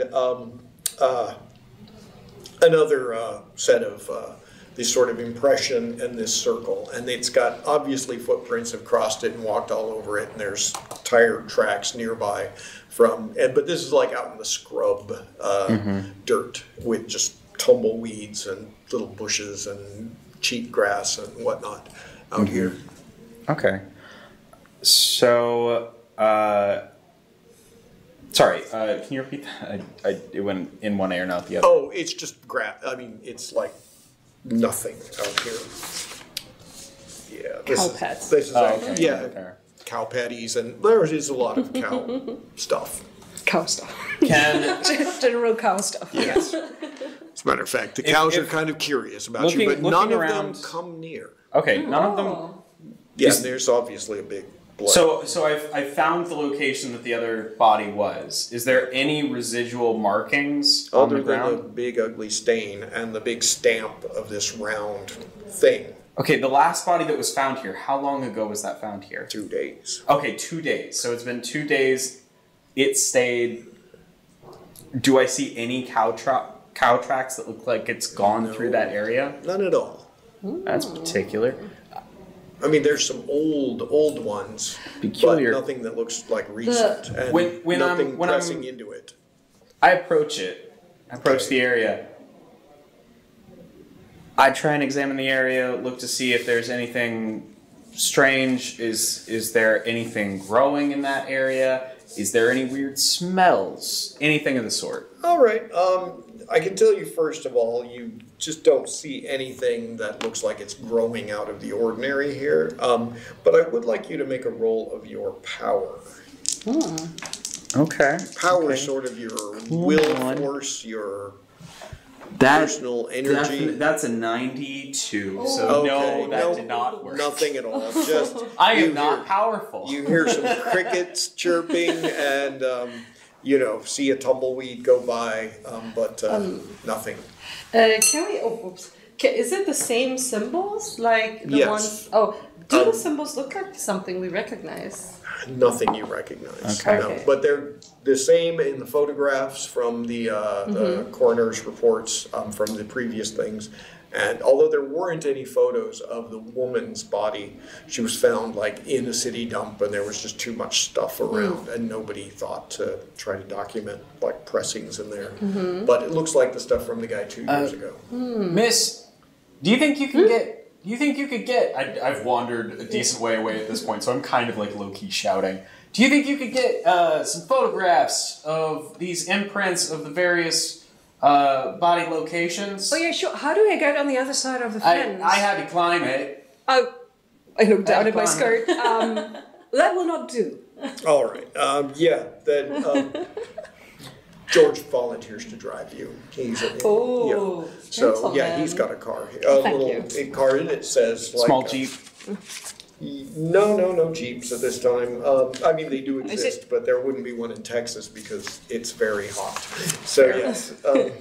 But yeah, this is the West. It's got a sign on the side of the car that says West Texas Oil Reports, and he encouraged you to sit inside. He opens the door for you. Oh, thank you. All right, and he then says, "What brings you out here? Covering these bodies?" Well, I'm a reporter with the Austin Statesman. Oh, good paper. Oh, thank you. Yeah, but well, my boss was called to send one of his reporters over here to cover the FBI working on it. Ah. So it seems like Mr. Hoover is very much interested in... Mr. Hoover, you say? Yes. He's Intriguing. very much interested in portraying his agents in a positive light. We will see how this turns out. But thank you so much for the lift. Yes, it's, I'm not used to being out in the countryside so much. Oh, here we are. And yeah, Thank he you. takes you while you're talking. He drives you out through the front. Somebody opens the gate, and he drives around to where you were at, and then leads you forward there. And he's like fanning himself with a handkerchief at this time. There's cow Beware. things. You'd probably most want to watch out for the rattlesnakes and the occasional What? scorpion out here. That would be the rattlesnakes. The black ones are the scorpions. The black grayish ones are scorpions. not really that. They're not venomous. A little tip though, the bigger they are, the less dangerous. The smaller they are, the more you should be concerned. So if you get stung, try and see if there's a size that you recognize. I prefer to not get stung. Let's do this quickly. So, taking Right the then. pictures. This looks almost exactly the same. So, what are they using? If they just draw these in the ground, they need to have kind of a template or I don't know. Stamp? Maybe A stamp this size? You'd be surprised if you get one of those posts. There's a press you can get. If someone welded something, they could probably get something, but they would need They a had to bunch of move those. They would have to move them, but this one's outside the gate. I'm more confused about how they got them inside.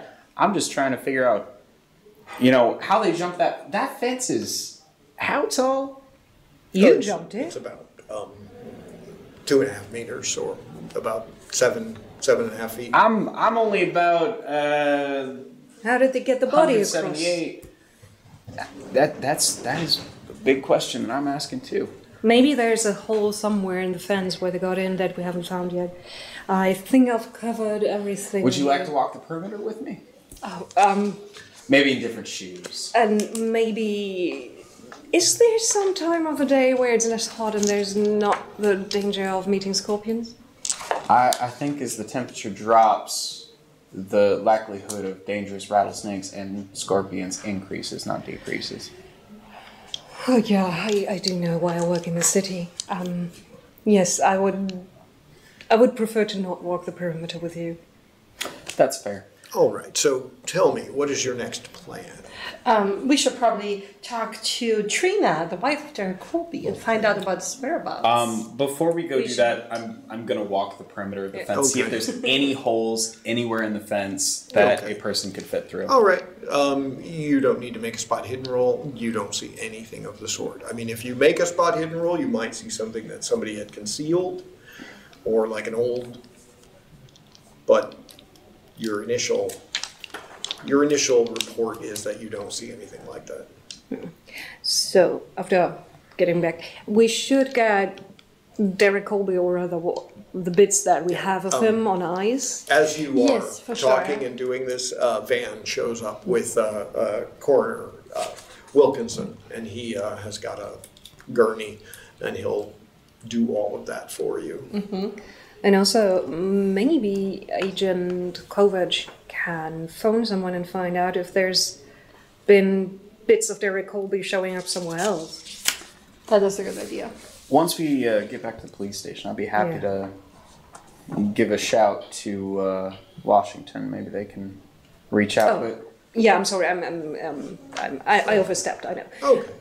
Okay, so you guys are going back to where are To you going Trina. next, actually? The one with Going to go Derek. talk to Trina. Yes. Fantastic. You are driving out on East Interstate 20. It's out in the direction of Odessa, this sort of trailer park.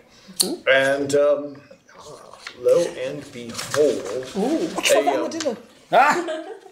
there's a point where you see a big white tent with a lot of cars parked outside of it alongside the highway in the middle of the desert. And as you are driving, and you're probably going pretty fast, a man starts running out and he's like waving a big handkerchief. And like he's not in front of you because you're probably going to get past him, but he's like clearly signaling for you to stop. He's in a suit, dark skin, and he's just like waving, like, you know, like in the rearview mirror, because unless you want to pull up and stop immediately. I stamp on the brakes and, like, you know, try and get the car back over to where he is. Did you give me a lift? Yes. Oh yeah, I already warned you of the armadillo. All right. Canonically, it's already set. Yeah. Yeah, so you see this guy. He's older, probably 60-ish or so. He's wearing a dark suit and with a loose collar, and you realize, actually, anyone could make an idea roll for me. Idea roll is essentially your intelligence times 5. Ah, okay. Or the intelligence. just the intelligence Yeah, just in- intelligence. in It seventh. used to be times 5 now. Yeah. It's just. When it So was make me an 20. intelligence roll. Okay, I got Or- I made it. Okay. Does he look like The zero is like... like a preacher? Oh, you got a 100. Yes, you can tell from his. No, he 60. used to have some Oh, kind that of looks like that looks like two maybe zeros. ecclesiastical So it's just collar. That's the reason but I he keep looks like a moving mine, preacher is man. because I have a hard Oh, time yeah. seeing what the number So is. 60. I think Yes, this might that's be a revival church or something. A revival church? Yeah. It is indeed a revival tent, Oh, and you what's can that? hear. It's an American phenomenon. I don't think it's common anywhere else.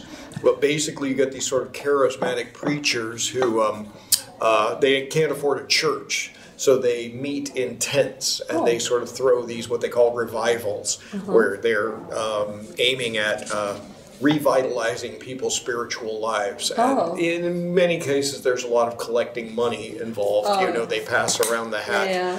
But a lot of people travel around the southern states. It's primarily a southern thing, and do this. And yeah, it's also, depending on where you're at, some of them get a little weird, like with things like snake handling and speaking in tongues. And a lot of, some of it is, well, I would say most of it is legit and honest, at least as far as that goes, based on your view of religion. Whereas others are less so, and sometimes they're just fronts for basically fleecing money out of donations. But anyway, and this one primarily, you can see a lot of the vehicles are in fairly lower repair, a few nicer ones, but judging from the people, you see some of them are sort of standing outside, milling outside the tent, and you can hear some singing. You would guess that this is primarily a black revival tent group. Does it have any kind of banner or name? Yes. It's, it says New Horizon. New Horizon. Yes. And there's singing now.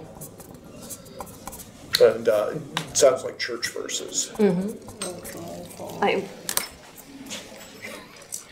How do you, Colburn, have I cranked down the window? Yeah. What is Yes, I cranked down the window. Yeah, the man comes up and he says, Excuse me, can I help you? begging your pardon, but yes, it's more. So yes, he says it's more what we can do for you, actually. I'm already part of a congregation, so thank you. But No, my girl Addie, she would like to speak with you. She was in the middle of a sermon, and she said a couple of cars are coming. Stop them. And she sent me out. that is very peculiar. Do you want to? Yeah. Yeah, she's inside. They're still playing some music and singing, but she'd like to see you in back.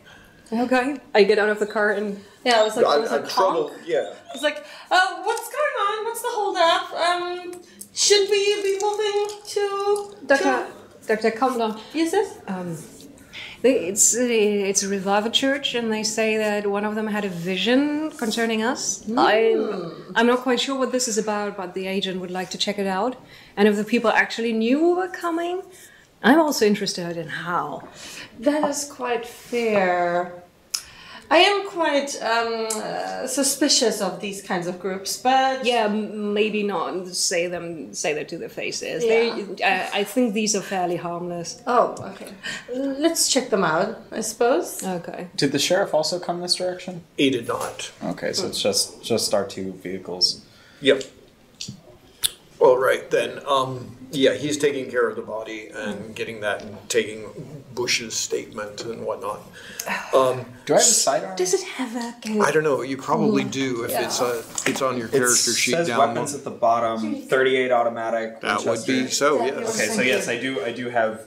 I just double check my sidearm, Yeah, so you- holster it It's Helen before I get out of the car. And you've, like I said, got a rifle in the back. Probably the Winchester.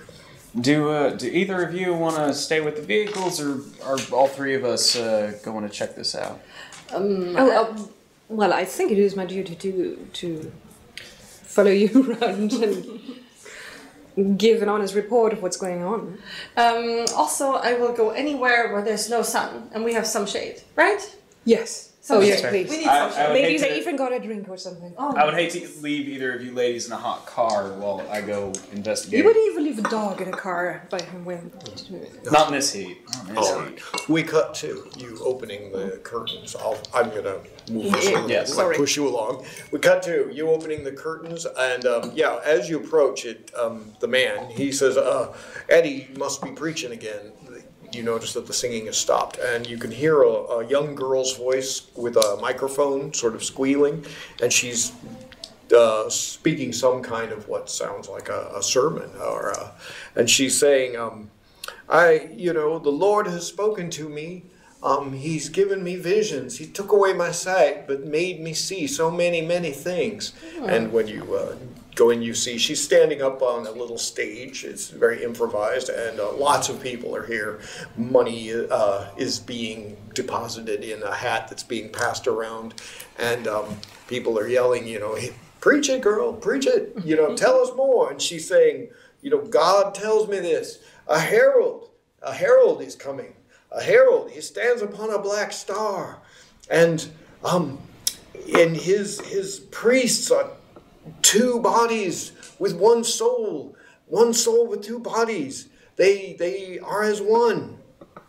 He is stepping through. God is coming. He's coming to this world. He's visiting, and the sins, those who hesitate will be lost. And everybody's like, hear it? And there's a lot of clapping and yelling, and some people are like even crying and falling to their knees. There's all this. And she says, God has spoken to me, and he told me a word. He whispered it in this very little ear. He told me the word of secrecy, and that is the word Omphalos. Omphalos. And there's a little bit of puzzling, and then she keeps going a little more, and there's a lot of whatnot, and then she says, lead in song, and she sort of waves at a guy on a piano, and he starts playing, and then they all begin singing something like What a Friend We Have in Jesus, or one of these classic church songs, and she dabs her head and like reaches out, and somebody takes her hand and leads her from the stage. You notice she's wearing sunglasses.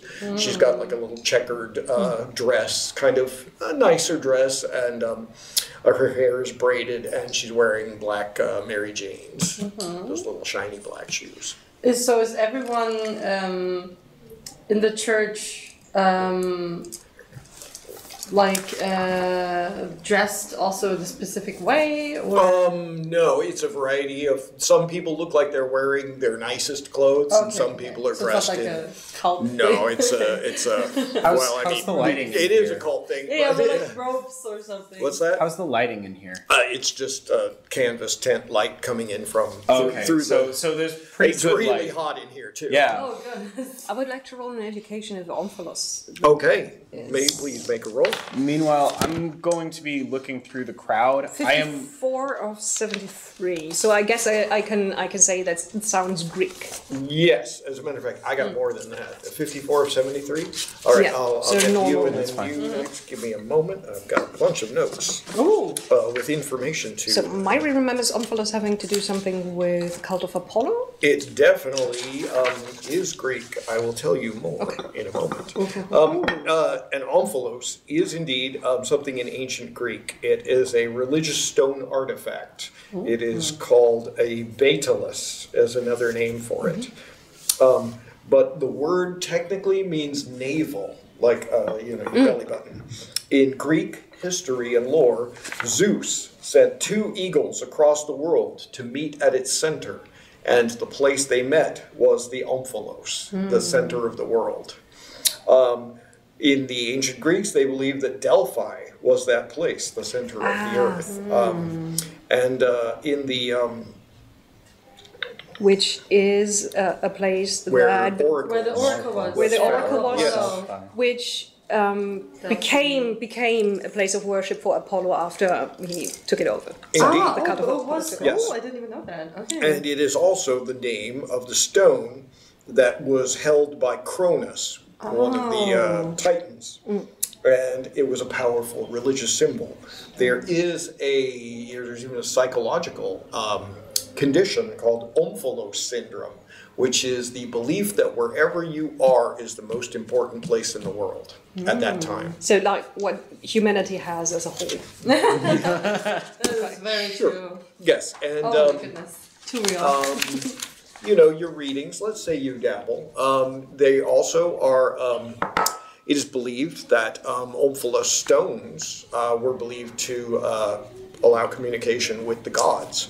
There was a hollow one that they would fill with herbs, and the intoxicating vapors would rise out, and the oracles of Delphi would use that vapor to have hallucinogenic and religious experiences.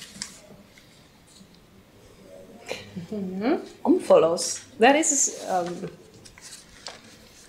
I'm surprised that someone in a church like this would, for one thing, know that word because it is Greek, and to use it in a Christian in a Christian context, because as far as I remember, that is a heathen tradition from pre-Christianity in Greece, Greek antiquity. Well, That is quite interesting. peculiar. But maybe young It's all Greek to me. prophet. Please. The Kovac. the man who goodness. looks like a preacher, he comes to you at this point. Yeah. He was kind of standing nearby, and he says, "Eddie would like to speak with you behind." Eddie. My Your- niece. Your lovely. We your would niece. love to speak with Addie. Very much so, yes. This entire time, I have been looking all through the crowd. I have been clocking every single face, trying to see if there's anybody that matches the description of the people that jumped the fence. No sandy blonde-haired men with mirrored sunglasses. Considering that had this to is a black check. church. Yeah, this is a very, very... Just had to check. Right, okay. No, Okay. they would stand out very easily, and they are Okay, not okay. there. Okay. And yeah, she, you go through around the back, and she's sort of sitting in a canvas folding chair, and fanning herself, and wiping sweat off her forehead, and she looks up at you as you approach, even though she's wearing some sunglasses on her face, which are incongruous for somebody in the speaking in the middle. I guess not that incongruous, but for somebody speaking on a religious stage, you generally don't wear sunglasses. Hello, Miss Addie. She says, "Hello. The Lord didn't tell me your names, but he said you would come in advance of his prophets." The Lord, when you say the Lord, are you referring to this? To our Lord and Savior Jesus Christ, of course. Of I course. speak of one higher. One higher. Would that be His father, of course. the Father? Would be God or someone else? I can only assume so. He took my sight, and she removes her glasses, and you can see her her pupils are very, very pale, almost white, and the centers are tiny little pinholes. So when did this happen? Several years ago, he's given me visions, and my uncle Ezekiel, he has taken me on the road so that I might speak the Lord. But recently, the Lord's words, and but recently it seems that my visions are somewhat troubling, and I do sense that the end is at hand. Did this start maybe 2 years ago? Your visions? Your sight was taken? She says, "I think so, yes." Now, Miss Addie, you said that your uncle took you on the road here. Yeah, he owned a church in Baton Rouge. Okay, so you've been all over the South. Have you made it as far north as New York by any chance? Oh no, we're southern people. Okay. There are not as many of my folk up north. And say, have you been back here in this general area in the last 2 years? I'll be honest with you. The places come and go. I don't see much. I hear names of towns, and I remember we've been through here before, but we just arrived a few days ago. Speaking of names, the man just speaking is Agent Kovac, and the other woman that is Dr. Doctor throws the lamp down. Yeah. And I'm Lydia Barnum, just so you know who you're talking to. But Miss Addie, if you don't mind me asking, what did you want to tell us? Why did you want to speak to us? Or was it just general, I need to speak to you? I don't know. She said, God told me it was important that you hear my prophecy. Your I spoke it prophecy out there. of the Black Star. The Black Star. And the prophet that is one soul and two bodies? Yes. That is, if you don't mind me Each saying... half a man, two men. It's hard for me to tell. When you I don't have these really have the visions, words. when you have these visions, are you seeing in the sense of you could describe them? Or are you getting a general sense of what is being told to you? She says, before God gave me this gift, I could, of course, imagine things clearly. When I thought of a person, I could remember their face. I could describe them, but now everything is so. I don't really see things the way most people do. I see things in. I feel like I have senses that I don't know how to describe, and sometimes my visions, I don't know how to put them into words. Because I don't think that they. I feel like I'm sensing things that no one has ever sensed before, or in ways that I can't describe. Are we alone in this room with her? You're outside. Oh. There's a tent, and Brother Ezekiel, Her uncle. Her uncle is standing nearby, but out of immediate range. Miss Eddie, a black star and a prophet with one soul and two bodies. Or perhaps it's I have read two bodies and one soul. I'm not quite sure. But now I went to my Sunday school like Ego would, but I've never read anything like that in the Bible. This is the New Testament, or she says rather, this is the new gospel. The active, it's being written as we walk and breathe. So you claim to be a prophet yourself? I don't make any claims, but do you think that God stopped speaking to the world 2,000 years ago? Well, if you ask the Mormons, he had quite a lot to say in between. But I don't know much about Mormons. Usually we content ourselves with being believers and not writing new gospels, young lady. God, he moves mysteriously, and all I can do is say what I sense, what I am told. When you said something about hesitation, those that hesitate.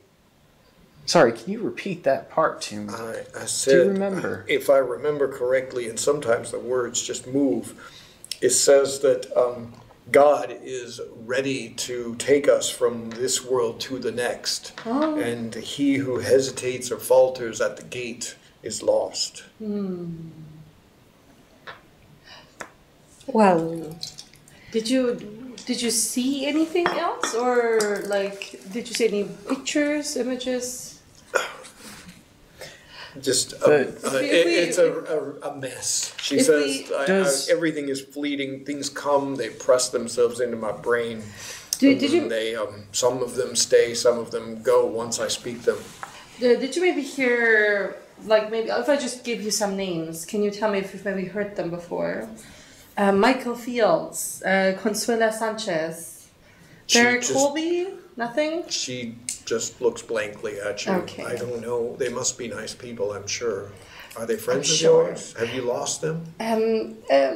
Not directly, they're not my friends, but these are dead people we have. It sounds like they hesitated at the gate. Yeah. How old is she? 12? She's 13. Yeah, and at this point, her uncle comes up and he's like, "Well, I think this will be enough of this conversation. Oh, so sorry. Thank you. I think is this? Have you said what you needed to say, my dear?" I have one more question. He looks a bit cautiously at you. All this talk about dead bodies is not.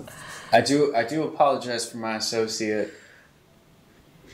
Mainly, you describe one person, one soul, two bodies. Did those two bodies happen to have sandy hair, bald, and wearing suits? He says, "You can answer that," and she says, "I don't know about suits, but yeah, they were white guys." How do you know that? She says, I saw them in my visions. They moved together. Most peculiar. Blurring back and forth. Interesting. Sometimes they were one, sometimes they were two. Oh, thank you so much, Miss Addie. And I step back and make a little sign to Ezekiel that, can we talk? Yeah, he'll step aside and Yeah. he says, okay, they'd like to hear some more from you, dear. And he kind of points her towards the inside of the tent. She gets up and some other person from the congregation steps up to take her back in, and pretty soon you can hear some more singing and whatnot. He steps aside. Well, Reverend Ezekiel? Yes, yes. Well, she probably didn't intend to frighten young Miss Eddie. I understand. But You have the look of authorities. There is a series of murders going on. Just hold up the badge. Yeah. And what little Miss Eddie described, similar things, those two white people who move like one. Well, she seems to know something about this case, and since what I'm just saying is look out for her, because I will do someone that. That is she, and getting her gift to the world and seeing to her well-being is the focus of my life. Yes, her maybe parents left her at my church. And maybe her well-being should be #1 priority for the next few days, because someone is going around here killing people. Oh, well then I'll call some cousins of mine who can come Very in. good. And we'll, So unless you trust anyone in that tent with her safety, maybe keep the sermon short. some of the faithful follow us, and they are well able to take care of themselves. But we will. He looks very shy about talking about like maybe being armed around a man who just showed him an FBI Black people badge being because- armed in the 1950s in Texas. the 1948 Texas. 1940s Showing a even. badge is a great way to get him to stop talking. But he listens to you. Okay. Very good, Reverend. All right then. And now I'd like to cut to you're back on the road. No Yes. further clues here. All right. You pull up to the Highlight trailer park, or High Life trailer park, and it's pretty easy. You find there's a board with names on little hooks, sort of hanging on the board, and some mailboxes. And you find Colby, pretty easy. You get there, and there is a lot of little kids hanging around. Some of them, they're playing. They do look a lot like that guy, clearly his children. Oh. Well, And they look at you curiously when you approach. that is probably your job. Well, hello, children. Is your mother home by any chance? Yeah, they kind of point to the door of the trailer home. Wonderful, wonderful. Do you have any experience with children? Oh, I do have a few nieces. Wonderful. Do you think you can, we're going to have a pretty adult conversation with their mother.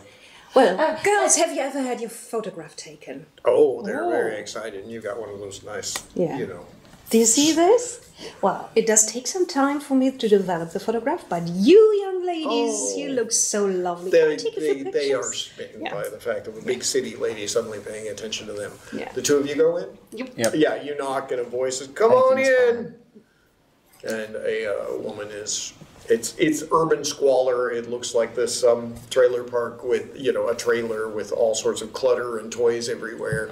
A woman, her makeup is, she's got a little bit of makeup, but she's in a bathrobe and not much else underneath to be kind of avert your eyes a little bit.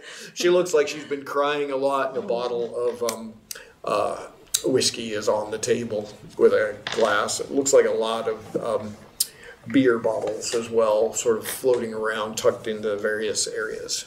I'm so sorry to disturb you, Miss Colby.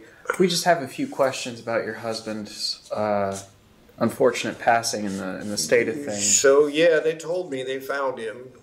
He must have drunk himself to death. My deepest condolences. But have you seen him in the last day or so? They said he didn't show up for work yesterday. Yeah. No, he hasn't been home for a few days, and so I figured he was sleeping in his truck. But he's been a bit edgy with the oil rig being shut down.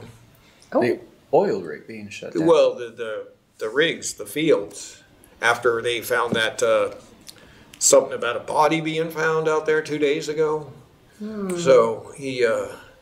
The rigs have been shut down that long? They were shut down for a little while, yeah. So, you said you haven't seen him I think they reopened, but just, Not anymore.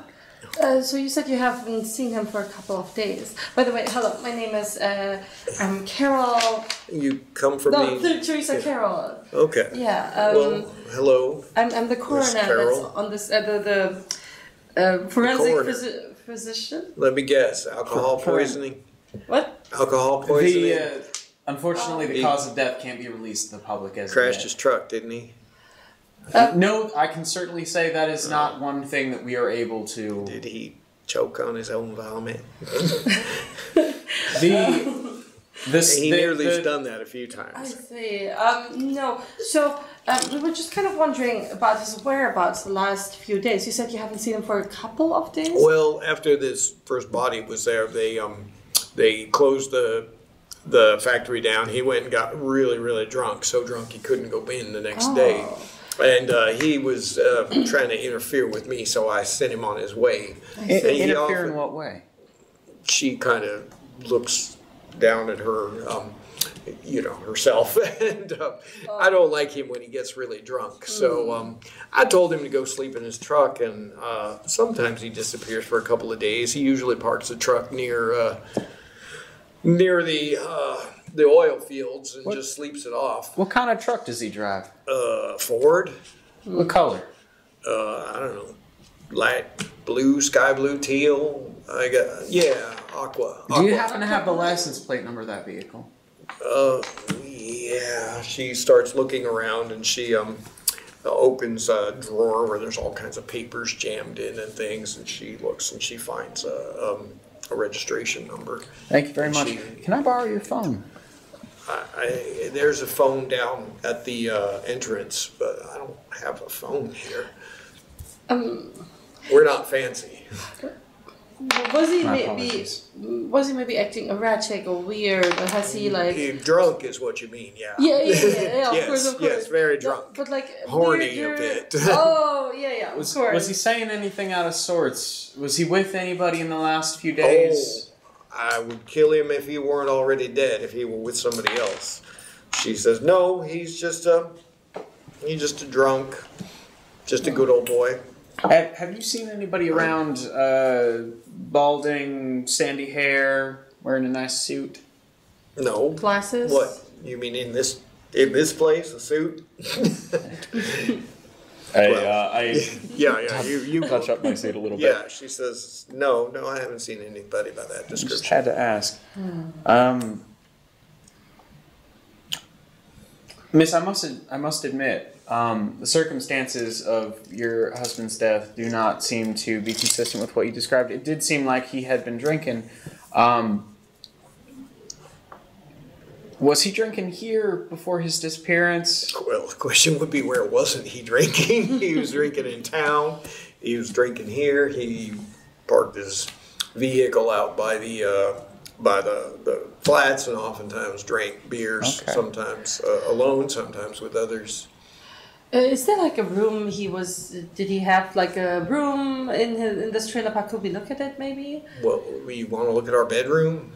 I mean, that might be beneficial. Yeah, and you realize, it's not a big trailer, and it's got little beds everywhere for what might be 4 or 5 children. Okay. And she's got, there's a little baby sleeping in a crib back in the back of the trailer, but it's a very messy bedroom. Okay. Could we do what was it called? A spot hidden? Sure. The 2 of us? Yeah, what are you looking for? Anything unusual, maybe? Anything that could point us in... to the direction of what might have happened to him in the last few days? Maybe matchbooks from a hotel, bar, anything in particular that might speak to where he might have gone in the last day or so. Okay. God damn it. I have a 46. I could. Okay.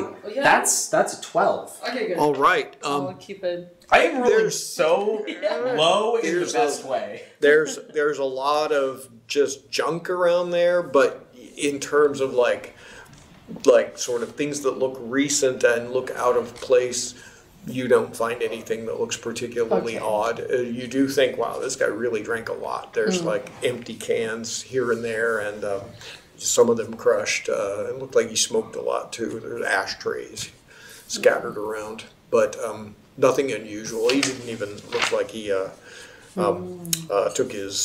took clothes with him when he left. All right. When at that point, what I would do is I would go to the entrance of the trailer park, see if I can use their phone, and call in the license plate to see if they can do a search to see if any abandoned vehicles with that license plate have been found. All right. You call in, and the sheriff, he says he will radio all of the, he'll get all of his deputies and have them start patrolling the town and looking for what they can find. So I'll have you two get me up to speed. Yeah. After I've taken nice long photo sessions. Well, I only take like 3 photos because film is You can just go. Very expensive. I just go say click, but then I take 1 or 2 because they're really cute little kids. Sure. And so the murderers, they fled in the car of the victim. So how did they get there? Or they probably killed him somewhere else and then brought him in his own car. That seems to confirm my general theory that these murders were all committed elsewhere. Yeah, probably. But we're still no closer. But we do have kind of a pattern. We do have one vagrant who was without a home, who was traveling and, well, in a bad state. Guess just from his clothes in private microfields, and now we've got a drunkard. We don't know. Useless man. We don't know enough about Consuela. I'm wondering if there's like any kind of connection between the 3 that I can see yet. Is there something we're missing here? And how did little Miss Abby know about those? Or what kind of coincidence is that what she says lines up with the 2 people who move with like 1 person? This is all too weird, if you ask me. And that is true. I don't know what's at play here, but we should probably, I don't know, return to the morgue, take a closer look at the body, or what else would you suggest to do next, Agent? Until we hear back about that vehicle, I don't think we're going to get any trace of where they went. The thing is, we've had 3 corpses in 3 days, and the first one died 2 years ago, or at least that's when we found the rest. Yeah. Then the other one died 4 months ago. Now this one, he was last seen 2 days ago. Yeah. That does seem to be an accelerating timetable. Yes. Yeah. So if we keep going, I did not major in math. We're going to start having bodies in hours. Yes, exactly. So I think we have to get a move on. You also, didn't you try to find out if there was the other half of the Colby found? You called it in, right? I did call it in. Maybe we should go to the police station to see if there's been any updates on those 2 issues. The truck and the other part of their Colby. And also to get a lemonade. Very good. In the parking lot of the trailer park, I would also see if I see his vehicle there. You do not. Okay. Worth a shot. So we return to the sheriff station. Yeah. All right. Station. You get there, and as you are getting there, the sheriff comes out and he's loading a shotgun. Oh. And he says, "You're in luck." One of my men, he called in. He said that there's a truck matching that site at the Midland Storage Warehouse at the outside of town. Storage warehouse? Yeah. So is this truck still there? Yeah, he's my man's watching it now. Sheriff, we're gonna need some faster transport. Can I borrow one of your patrol cars? You could come with me. That'll do. All right. Oh, I thought riding along in the same car was communist. He's got lights and sirens. Oh yeah. Well, road trip. This is not a large town at all. I mean, just to be clear, it's but yeah, you'll get there in a few minutes. It's not that far. So yes, As a matter of fact, like I said, let's be brisk. We cut to, sirens going, lawman driving fast, passing through the few stoplights in town. And you find yourself getting to a big warehouse complex. It's got a few smaller buildings and one big one. It's surrounded also by chain link fencing. Sign at the front says Midland Storage, but the place looks dilapidated and old. And he says that it used to be for shipping when the railways come through. This town used to be called Midway, I mean, he's giving you a little bit of a patter, but because it was a big, important railway stop along the line. But that, as the highways became more famous, or more popular, rail transit and shipping died out. And so you got a lot of these warehouses alongside the train tracks that aren't good for anything anymore. But this one seems to be, somebody's using it. And you see there's the gate's closed, a big sliding chain link fence gate. And inside the little chain link area, you can see a aqua blue pickup truck that looks like it's got huge rust stains, where the paint's flaking away. The finish is gone, so it has that kind of almost soft look to it. But yeah, and there's a crack in the window, but it is parked right next to this warehouse. Many of the upper windows are broken out, and it seems to be closed and uninhabited at this time. What are you going to do? And he's immediately, he orders his deputy to follow him, and he's got his gun. I've got my Winchester rifle out at this point. I'm walking up, with them, gun at the ready. We're going inside. All right then. What are you doing? I would stay warily behind the armed people. Okay. But I would like to see if the so is there a clear way to go in, and do we need bolt cutters? There's a couple of big sliding wooden doors. Okay. Before we go in, actually, I would just take a very quick look inside the vehicle to see if there's anybody laying down. You look inside, you see a lot of beer bottles, and the seats kind of worn through in areas. The ashtray, the little pull-out one is just completely stuffed with cigarette butts and whatnot. But you don't see anybody there. It from the smell of it, it's clearly an oil rigger's truck, because you can see the the seats got just oil stains everywhere. I take a picture of the truck. Okay. This is true Americana right here. And the ID is definitely that of Derek Colby, his truck.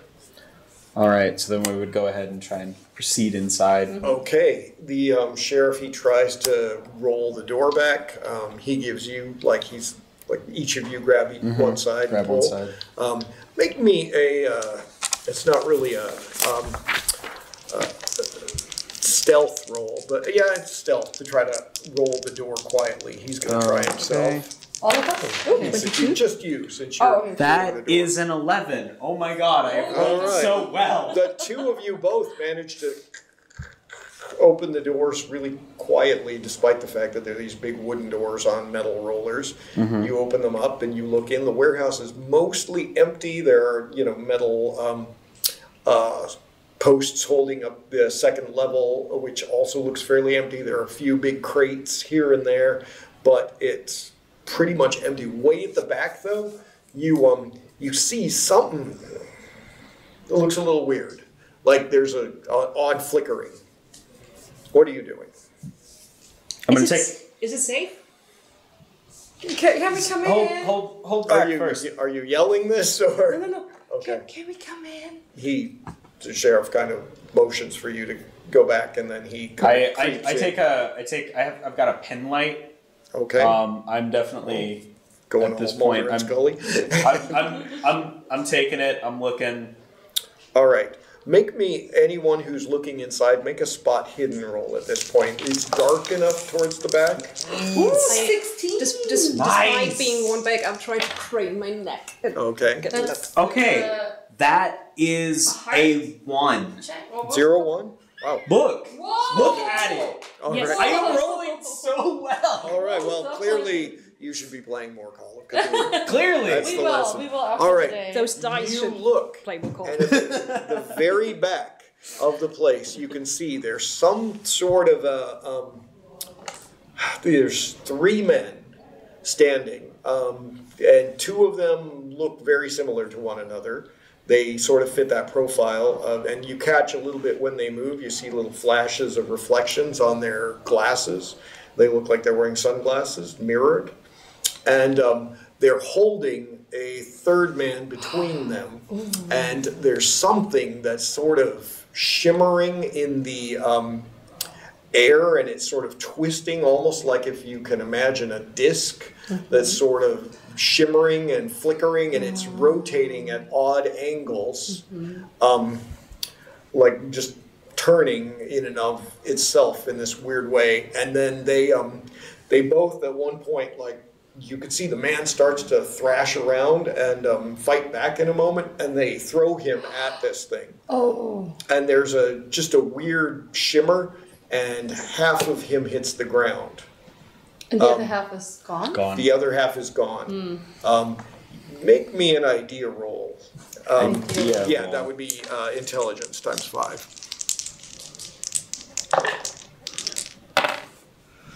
30. Just intelligence. So that roll is a 62, so multiply that by 5. Well, no, your intelligence roll. Oh. I forget that they used to have a different system for those numbers. What's it called? Like I get less than half of Okay. I got below a 70, so the man that you just saw thrown into this gate was Colby Richards, or Derek Colby. Derek Colby. Wait. Derek Colby.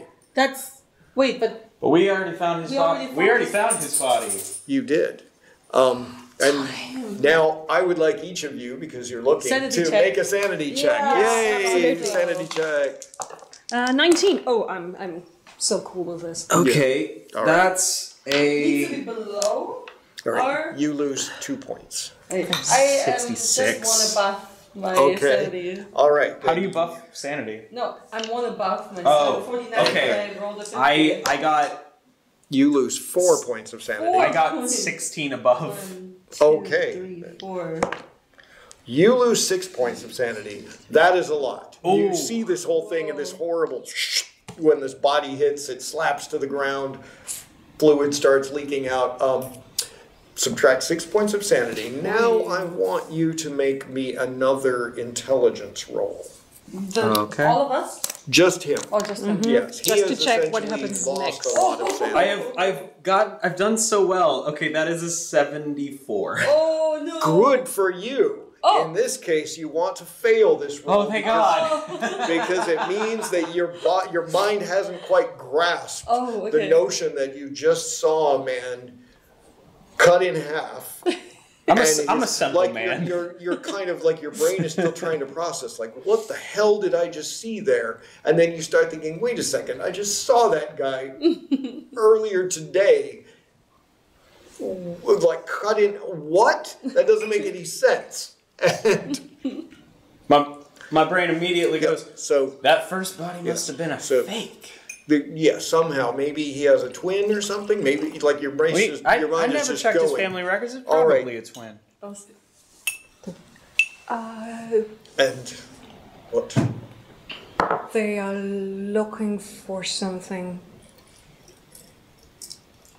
They're looking for something? They're looking for a moment in time. So, Yes. tell me what you are doing at this point. We're just moving staring. into initiative at this point. So, I immediately, like, I've got my Winchester revolver in hand. I am just open firing. okay, the sheriff yells. So, what's your dexterity? My dexterity is 60. Okay, so you and the sheriff will both go simultaneously. The sheriff shouts, "Stop! Get down!" And you fire. Okay, so I just saw them commit murder. I'm not letting them commit another. okay, so make your shot. Okay. You roll against your skill with the pistol. That does not succeed. That is a 94. Okay, your shot goes wild. And in fact, you fire, it goes into that weird spinning gate thing, and then as you are standing outside, a bullet just comes out of nowhere and hits the pickup. Oh my goodness. Yeah, right next to the door. And so suddenly there's pang, and it like I lost a ricochets lot off of something. sanity. I don't think anyone would blame me. Oh, I can't blame you. And the sheriff, since he realizes it's up, he's just seen two men commit murder. He fires. And also, the Fed just opened fire. Yeah, exactly. With his rifle, he,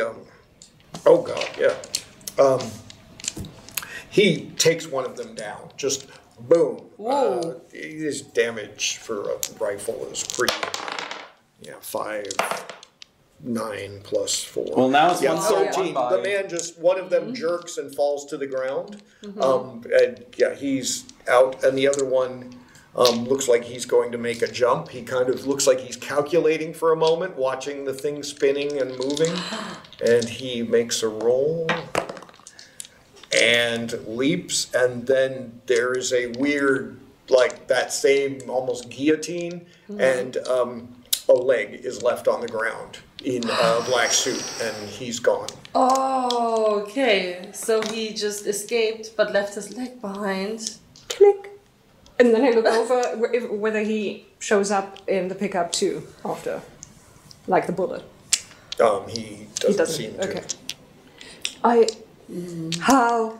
What? Yeah, and again, I'd like you guys each to make sanity checks, but lower loss because you've just seen this before. But Okay, that's 6. okay, you definitely succeed. No further loss. You didn't need to roll because you've already lost the maximum sanity you can for this. 78. I made it. Succeed. Okay, you lose 2 more points. But since it didn't happen all at once, you're okay. I just kind of start chuckling. And did you succeed? I succeeded. Okay, so 2 great. more points. Yeah. It's one soul, one body now. What's happening? And I would like to go closer to the thing now that. Don't. Okay. Don't go closer. I don't know what it is, but it cuts people in half and sends them through space and time. This is something. Is this like Russian? Okay. The spinning thing now vanishes. Oh, it vanishes. It stops. And you notice that on the ground is this sort of round arrangement of pieces of that's almost like black plastic that have almost like a record that have been laid out in this perfect circle. Miss With Barnum. the same symbols? Miss Barnum, can you It take a matches. photograph of this? Absolutely, I can. All right. Is this? Yeah. Is this in the same? Symbols. Yeah, it's exactly the same. I mean, and the thickness of it seems to be exactly what would be pressed down somewhere else. So this is how it happened, and I've seen it with my own eyes, and I've taken a picture of it, but I do not understand. Things are ripping apart space and time here, and those 2 people knew how it's working, and it's all concentrating on this point in time. They killed someone 2 years ago with the same method, and he showed up 2 days ago. So it's been accelerating, but it's been accelerating because this is the day that things are happening. Yeah, And that is true. Well, I would like to check out the body that has been lying dead. One of the 2 guys. yeah, it's a white male. He now has a massive shotgun blast wound to his chest. Yeah. He's sandy hair. The spectacles. Spectacles, they've come off, and his eyes are nearly white.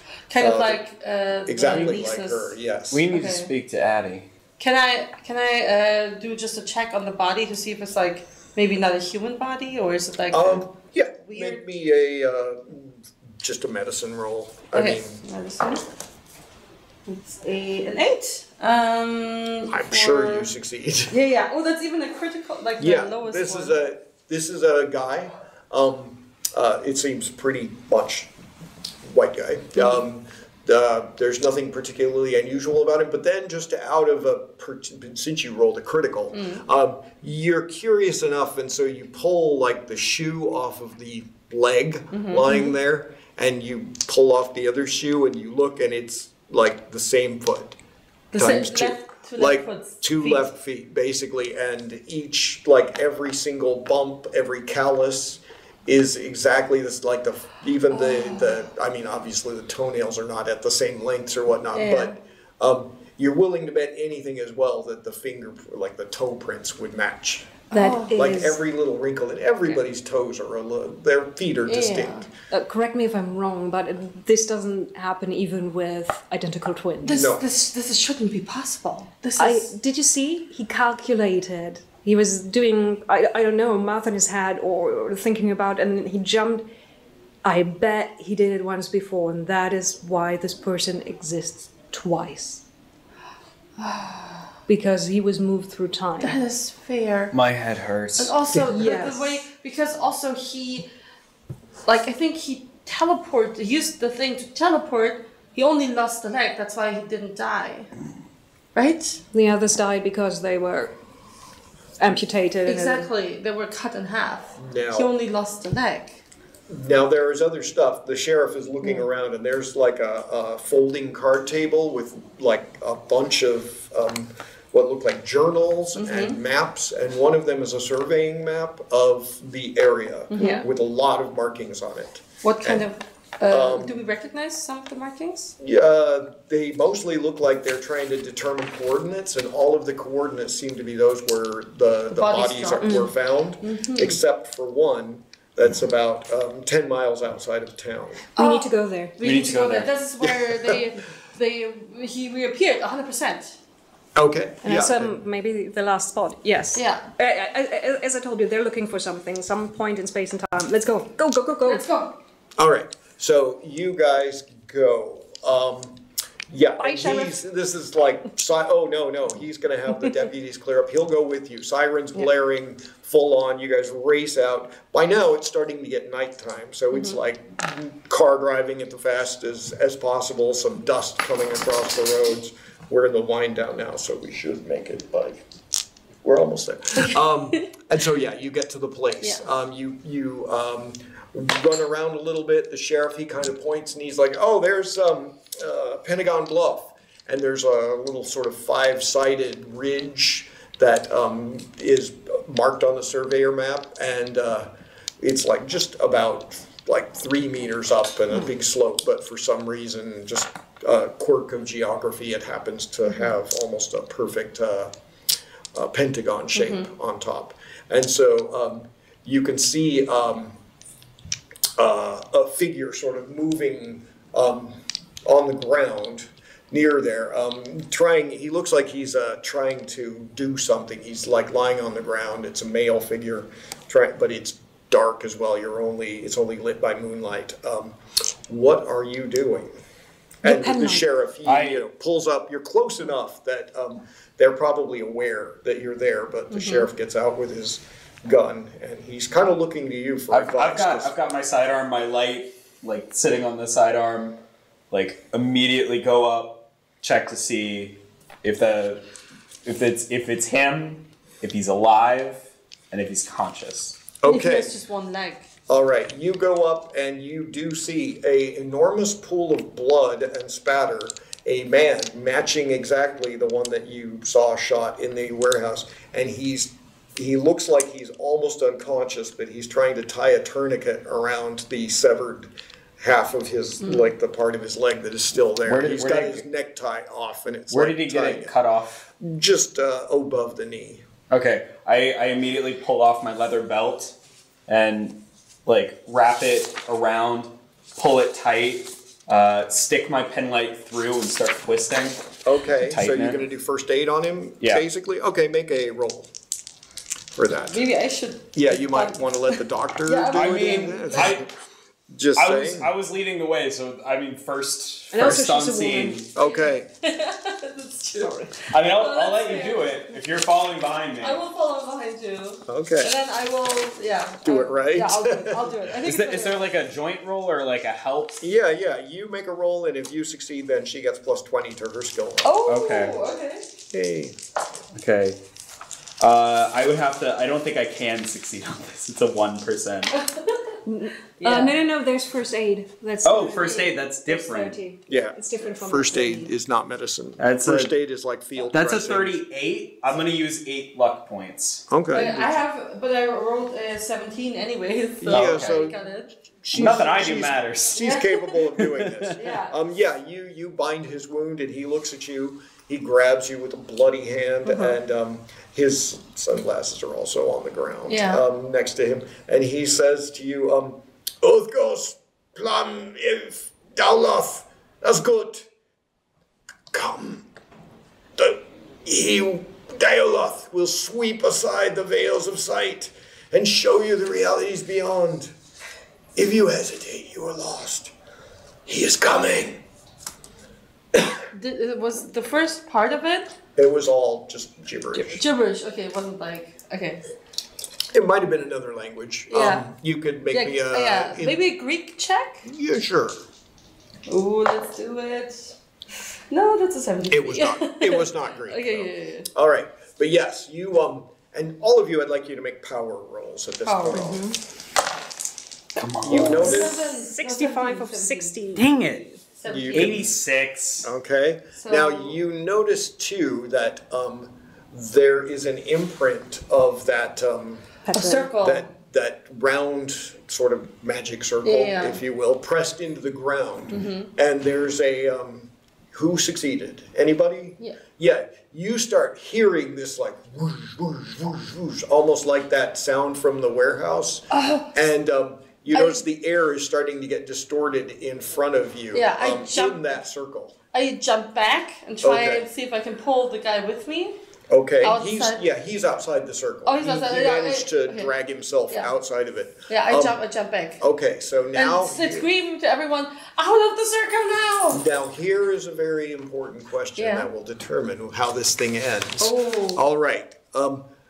Basically, you're standing around. This thing is getting louder, and you notice like stuff is flickering, light is flickering, like weird bits of electricity are sparking on cacti and scrub. There's almost a storm beginning to roil above you in the sky.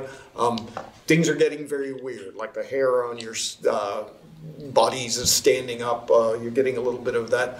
What are you doing at this moment? There is this weird circle pressed into the ground, and something is kind of shimmering and twirling, and like the air is getting thicker and lighter at the same time. I would like turn around to my fellow investigators and be like, he said whoever is not acting fast will be left behind, something along the lines. I'm taking a picture. All right. Should we jump into it? Are you mad? So far, I haven't seen anybody go into that hasn't lost something. Okay, well, something is coming out. Yeah, you get a sense, even though you're looking at something, you sense something is getting bigger and reality is getting smaller around it. Things are starting to twist. I would like you to tell me right now, are you looking? Are you averting? Are you running like hell? I am destroying the runes on the ground. Are you doing that? Yes. Okay. I would drop into it. Okay, so let's go with this. And you are just photographing? I'm taking a picture because I want to see what shows up on the film. Okay. Which also means that I'm looking at it. All right. So, what you see, something, it is made up of what look like cones and rods and swirls.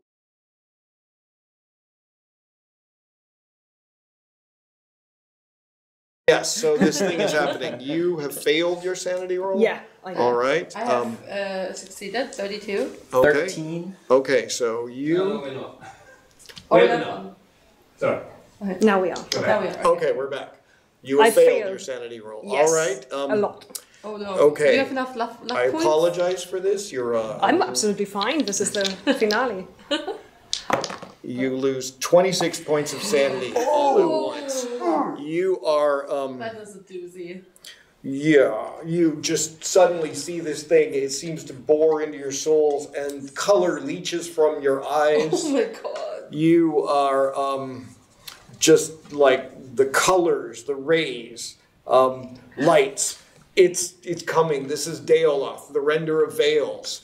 It moves through the worlds in passing, and you are so blessed to see it. You will always speak his prophecies. I drop my camera and move forwards, trying to embrace it. You lose another 4 points, amazingly enough, because you succeeded.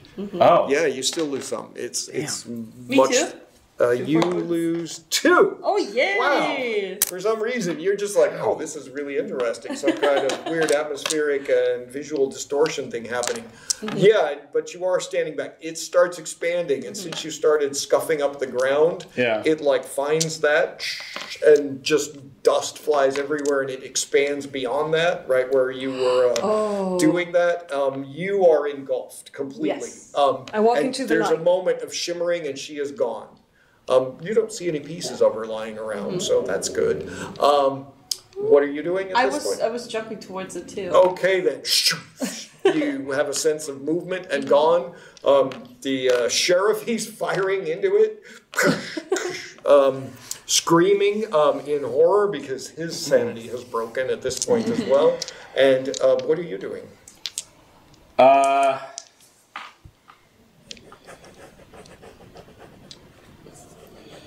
That's a good question. I run. Okay, you run. You've still got a vehicle, a police car I hop in his police car, lights and sirens. Okay, make me a drive roll. You need to get the hell out because you notice it is expanding. Basically each round it kind of and reality around. That's a no. Take all of your luck points. Wait. 96. Yeah, that's a 96. There's nothing. Or you can push your luck. Yeah, you can push your luck. Okay, I'll push my luck. There's no reason not to. I don't know what that does. Do I just roll again? You get caught and consumed if you fail. Okay, so... Oh shit, that's what And if you fail again, you get caught and consumed extra.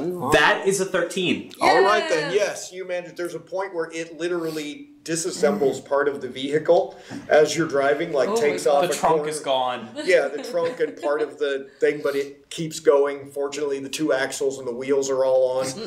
But yeah, you see it sort of flickering, lightning is striking and above, and then in your rear view, I mean, your heart is pounding, your breath is racing.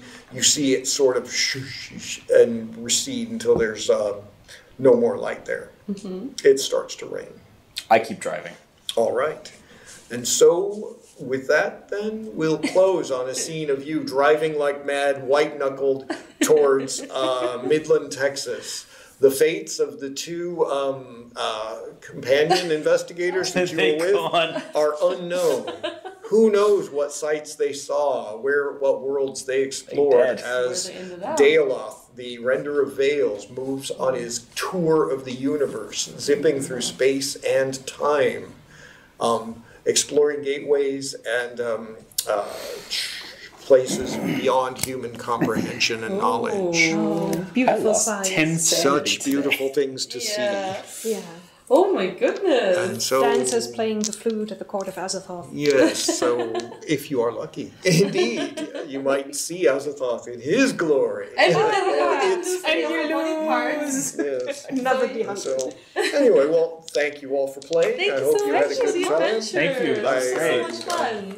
Yeah, I've played with groups who were starting to mess up the stuff, and then one other was like, wait, we should stop that. And then he just came and went. And then the first time one time they completely eradicated the magic circle, and he just ate the world.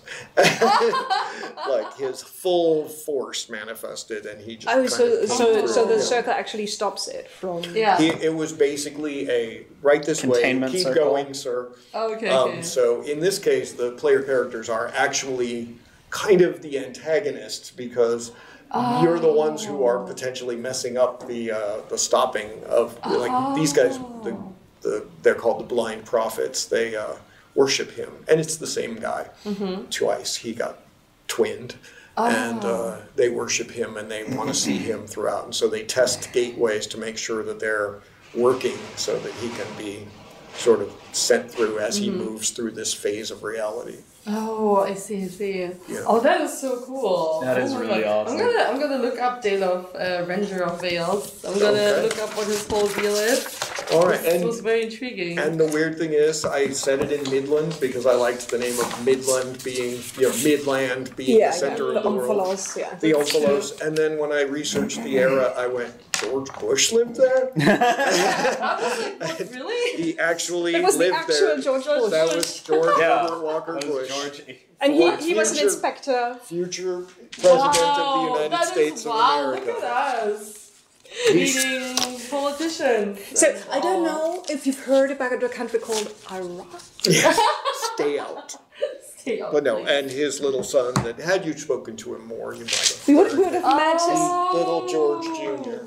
Yes. His little walker. So yeah, that was just an odd historical fact, and I thought of all the people to have a celebrity cameo with, George Bush seems just completely bizarre. I mean, like, sent here by one president, meet another. Yeah. Well, Hoover's not, the president. He's just the head of the. I know, but he will be. Yeah. No, he never. No, he never. Oh, you're right. Yeah, there's a. It's I don't a know my different American Hoover. history. Different Hoover. What's his name? Herbert Hoover. Yeah. He ran. I think he was president. This is where I'm falling down. Herbert Hoover was a president. Yeah, J. Edgar, not president. And I don't think there were any relations. You've got too many of those presidents. Yeah, we've got too many. That was really Definitely one too many. Yes, Yeah, we need to wrap up. So. Vielen Dank für die Aufmerksamkeit. Wir sind hier im Tales Untold. Die haben diesen wunderschönen Raum hier hinten extra für Pen and Paper eingerichtet. Den kann man auch mieten, wenn ihr in Berlin seid. Ansonsten kann man sich hier treffen und Kaffee trinken oder auch was anderes und Kuchen essen und Flammkuchen essen und dabei Brettspiele spielen, entweder mitgebrachte oder welche aus der Sammlung, die sie hier haben. Vielen Dank an das Tales Untold, an dieser Stelle auch nochmal an Hendrik und Co. dafür, dass wir uns hier einnisten durften. Und jetzt machen wir hier Schluss, damit sie auch Feierabend machen können, begleichen unsere Rechnung und hauen ab. Und vielen Dank an Jason. Thank you. Thank you so for much. running the game for us. That was amazing. It was so much fun. I love the setting. That was great. Thank you for playing. Thank you for all the cameos too. Und vielen Dank für die Hunde-Cameos an Flumpf und Indy. Macht's gut. Wir sehen uns, ich bin gerade überlegen, wann wir das nächste Mal streamen, aber das ist, glaube ich, erst nächste Woche wieder. Macht's gut und passt auf euch auf. Tschüss. Tschüss.